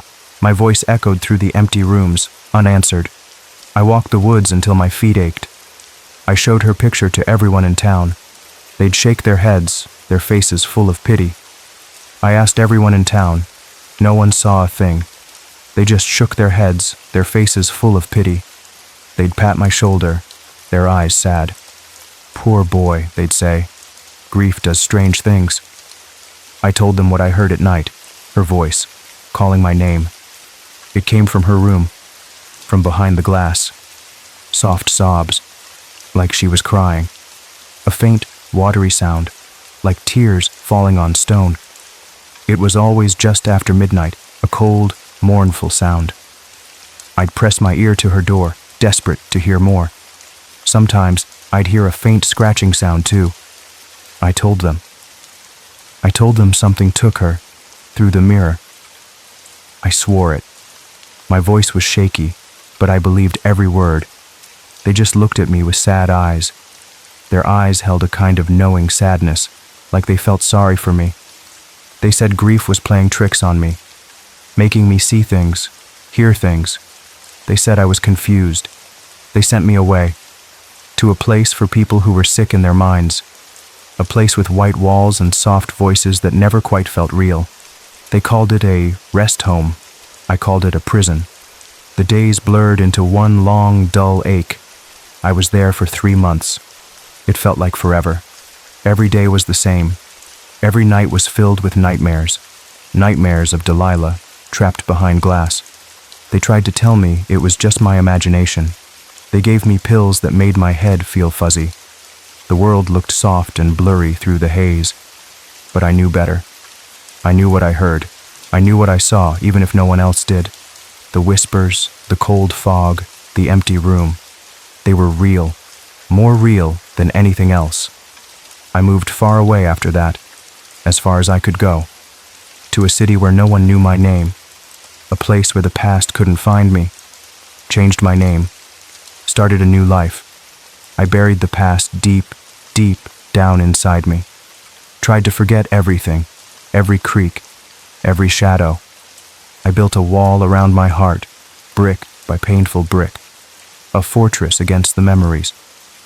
I learned to pretend that Hordham Glen never existed. That Delilah was just a dream I once had. I grew up. Got a job. Made new friends. I learned to smile again, to laugh, to pretend. I even fell in love once, but it didn't last. The shadows of the past were always there, lurking. A part of me never forgot, never let her go. A small, raw part that still held on to the pain. It was like a ghost, always walking beside me. Even in the brightest sunshine, a shadow followed. 20 years went by, just like that. Years turned into decades, like sand through my fingers. I thought I was safe. I thought I was free. I had almost convinced myself it was all a bad dream. Then I got the call. It was from the town office. The phone felt heavy in my hand, like a stone. "Mr. Winslow," the voice said. My old name. It felt strange hearing it again, like a forgotten tune, like a ghost calling out from my past. My stomach clenched, a cold knot of dread. "Your family home has been deemed unsafe. You are the listed heir." It hit me hard, a punch to the gut. All those years of trying to forget, undone in a single call. My carefully built wall crumbled in an instant. Delilah was never declared dead. Not really. She was just missing. A cold case. Her file still open, still waiting. A part of me always held on to hope. A tiny spark. A foolish, stubborn hope that she would just walk back in. So I went back. I had to. It wasn't a choice. Not really. It was a pull. A magnet dragging me back to the source of my pain. The drive was long. The road was winding. It twisted through the dark, silent woods. The trees seemed to lean in, watching me. Their branches looked like bony fingers, pointing the way. The deeper I drove, the heavier the air became. It pressed down on the car, on me. When I saw the house, my stomach dropped. It was just as I remembered, but worse, much worse. It looked like a skeleton picked clean by time. The roof sagged, like someone's broken shoulders. It looked tired, defeated, ready to collapse. The porch steps were crumbling, overgrown with weeds. The front door hung crooked, like a broken jaw. Mold crept everywhere, like dark, ugly veins. It climbed the walls, covered the porch, choked the windows, across the floorboards, up the walls. It smelled of rot and damp earth, and something else. Something old and forgotten. Something sickly sweet. A smell that made my nose wrinkle and my stomach churn. It was the smell of decay, but also something else, something alive. A faint metallic tang, like old blood. And Delilah's room. It was untouched. Like time itself had just stopped there, like a bubble frozen in the past, her childhood preserved in dust and shadows. Her faded curtains still hung at the window, curled up and gone to sleep. Her old bed was still there, her dresser, her faded posters still clinging to the walls, and the mirror, standing tall, a dark, silent sentinel in the dim light. It seemed to glow faintly in the gloom. Still hungry, I could feel it. It hummed with a quiet, waiting energy, a low thrum that vibrated in the air. It called to me, a silent, terrible song. I didn't sleep in her room. No way. The thought alone made my skin crawl. I picked the guest room, down the hall. It felt a little safer, a little less cold, like a small island in a sea of dread. I dragged an old armchair against the door, just in case. I checked the windows, locked them tight. I tried to sleep, but the house groaned around me. It sighed and whispered, telling its old sad stories. Every creak of the floorboards was a jump scare. The wind outside howled like a lonely ghost. I lay there, wide awake, listening to every sound. My heart hammered against my ribs. It felt like a trapped bird, beating its wings. Around 3 a.m, it started. A tapping sound, software like a fingernail gently tapping on glass. Then rhythmic taps. It came from her room. I knew it. My heart started to pound. A frantic drumbeat in my chest. I told myself it was the wind. Just the old house. Or the pipes. They always made noises. I tried to be logical. to think like a grown man, to push down the fear that clawed at my throat. But my heart knew better. It beat a frantic rhythm. It knew something was wrong, something terribly wrong. The tapping grew louder, more insistent. It wasn't the wind, it wasn't the pipes. It was a call, a terrible invitation, a silent plea that echoed in my very bones. It was her. I knew it was her. I got out of bed. My feet were cold on the floor. Each step felt heavy, like walking through mud. My legs felt like lead, dragging me forward. I walked to her door. My hand shook. It trembled so hard I could barely grip the doorknob. I pushed it open, slowly. The hinges groaned, a long, drawn-out cry. The room was dark, but I could see it. The faint moonlight painted the mirror in a ghostly glow. The mirror. It was weeping, not tears, but moisture. Like cold sweat running down its face, it pooled at its base, a dark, wet stain. The wood around it looked even darker now. The air in the room was freezing. It bit at my skin, raising goosebumps. And then I saw her, behind the glass, a faint, ghostly outline. Delilah, my sister. She hadn't aged a single day, not one. She looked just like she did when she vanished. The same long hair, the same slender frame, but her eyes, they were hollow, empty, like dark holes staring out from a skull. They held no light, no life, no spark. Her mouth was stitched shut, with thick black thread. It looked awful, like a cruel joke. The stitches pulled her lips into a grotesque smile. Her hands were pressed to the glass, as if she was trying to claw her way out. Her fingers were splayed, pale and desperate, trying to break free.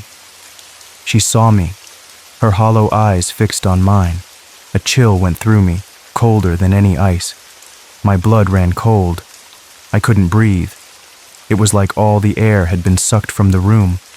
She mouthed something, slowly. Her lips barely moved, but I knew what she said, each word clear, even without sound. "Let me in." The words echoed in my head, a silent scream. I ran. I didn't think. I just ran. My feet pounded on the old floorboards, down the stairs, out the front door, into the cold night air, gasping for breath. I kept running until my lungs burned, until my legs ached and my head spun. I didn't stop until I reached the edge of the woods. My chest heaved, my vision blurred with tears. I fell to my knees, shaking all over, but I couldn't leave. Not yet. A part of me, a deep, old part, wouldn't let me. It was the part that still loved her, still missed her. The part that needed answers, even if they were terrifying. I had to know. I had to understand. What happened to her? What was this? So I went back, slowly, one foot in front of the other. Each step was a fight against my own fear. I walked back into that terrible house. The front door creaked shut behind me, a final, sad sound. The darkness inside felt thicker now, more alive. It seemed to press in on me from all sides. I went back to her room. My hands were shaking. My whole body trembled, like a leaf in the wind. I stood in front of the mirror. It still wept. The dark moisture still dripped down its surface, still dripped, still held her image. Her eyes, those empty holes, still watched me. I did what I swore I would never do. I reached out my hand, slowly. My fingers stretched, trembling, toward the cold glass. My fingers touched the cold glass. It burned, like ice fire, a sharp, stinging pain that went deep into my bones. My vision split, like a broken picture. The room around me twisted. It spun. Colors blurred, shapes warped and stretched. Suddenly, I wasn't looking at a reflection anymore. I wasn't outside, looking in. I was inside the mirror. It was like falling into a dark, cold pond. But instead of water, it was air, thick air, heavy and still like a blanket. A second version of the room stretched out before me. It was rotting, dripping. Everything was wet. The walls seemed to sweat, a cold, slimy moisture. The air was thick, like spoiled honey. It clung to my skin, heavy and suffocating. It felt heavy. It tasted like dust and decay, a bitter metallic taste that made me gag. The walls pulsed, like giant slow lungs. They breathed in and out. It was sickening, a low, rhythmic throb that shook the very ground. Delilah stood in the middle of the room, barefoot. Her hair floated around her head, like she was underwater. But there was no water, just that thick, heavy air. Her eyes were still hollow, fixed on me. She didn't speak with her mouth. It was still stitched. But her thoughts, they roared in my mind, like a scream, a loud, painful scream. They filled my head, deafening and terrifying. I made a deal, her thoughts said. When Mom died, I was so sad. Her grief, raw and sharp, cut through me. It was a pain I knew too well, but hers was deeper. I begged the mirror. I begged it to bring her back. I remembered Delilah sitting alone, crying, whispering secrets into the dark, her small body shaking with sobs, offering things I didn't understand then, things I understand now, with a chilling clarity. She must have been so desperate, so broken. It answered, her thoughts screamed. It gave me glimpses, little flashes of her. Images of Mom, fleeting and ghostly, filled my mind. Her face, her smile, her gentle touch. Voices. Her voice, calling my name. A sweet, sad sound, twisted by the mirror's touch.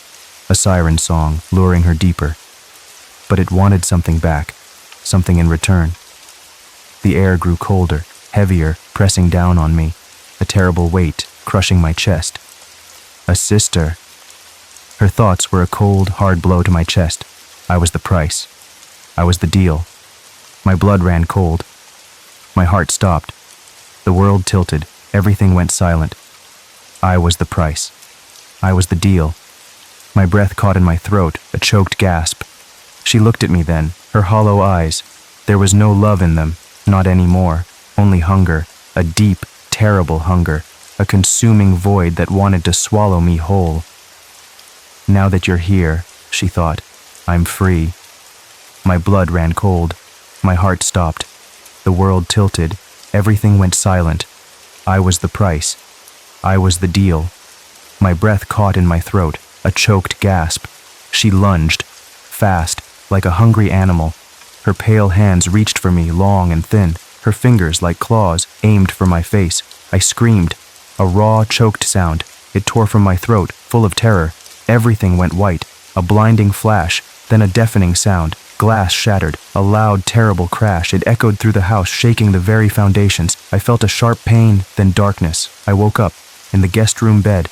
My body ached, my head throbbed. The morning sun poured through the broken window. It was so bright, so normal, too normal after what I had seen. Delilah's room was empty. The door stood open, revealing nothing.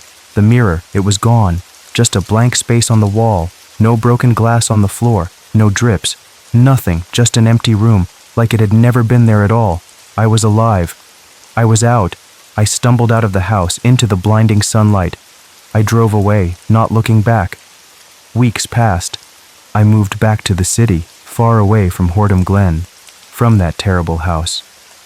I tried to forget, tried to live a normal life. I went back to my job, my friends, my routines.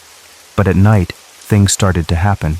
Small things, unsettling things, things that reminded me of the mirror, things that whispered of Delilah, the mirrors in my apartment.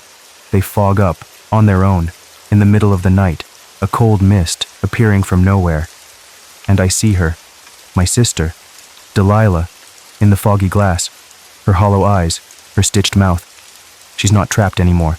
She's just waiting, watching. Her presence is a cold breath on my neck. Sometimes I think I hear her, a soft whisper, my name, from behind the glass. It's faint, like a memory, but it's there. And I wonder if I really got out. They found a boy in Hordham Glen. He was thin, very thin. His clothes were old and torn, like he'd been lost for years, and silent. He didn't say a word. His eyes were clouded, like he hadn't seen sunlight, not in years. They said he was found near the old quarry. He said his name was Nick Winslow, but that's impossible because I'm Nick, aren't I? The question hangs in the air, cold and heavy. It echoes in my mind, a constant chilling doubt. And the mirrors, they keep fogging up. Every single one. Sometimes I see him too. The boy. He looks at me from the glass. His eyes are hollow, empty, just like hers. And he smiles. A wide, slow smile. And I know I didn't get out. Not really. I just traded places. And the mirror, it's still hungry. It's always hungry. And it has two now, two Nicks, waiting. It waits for more. It waits for others to come home.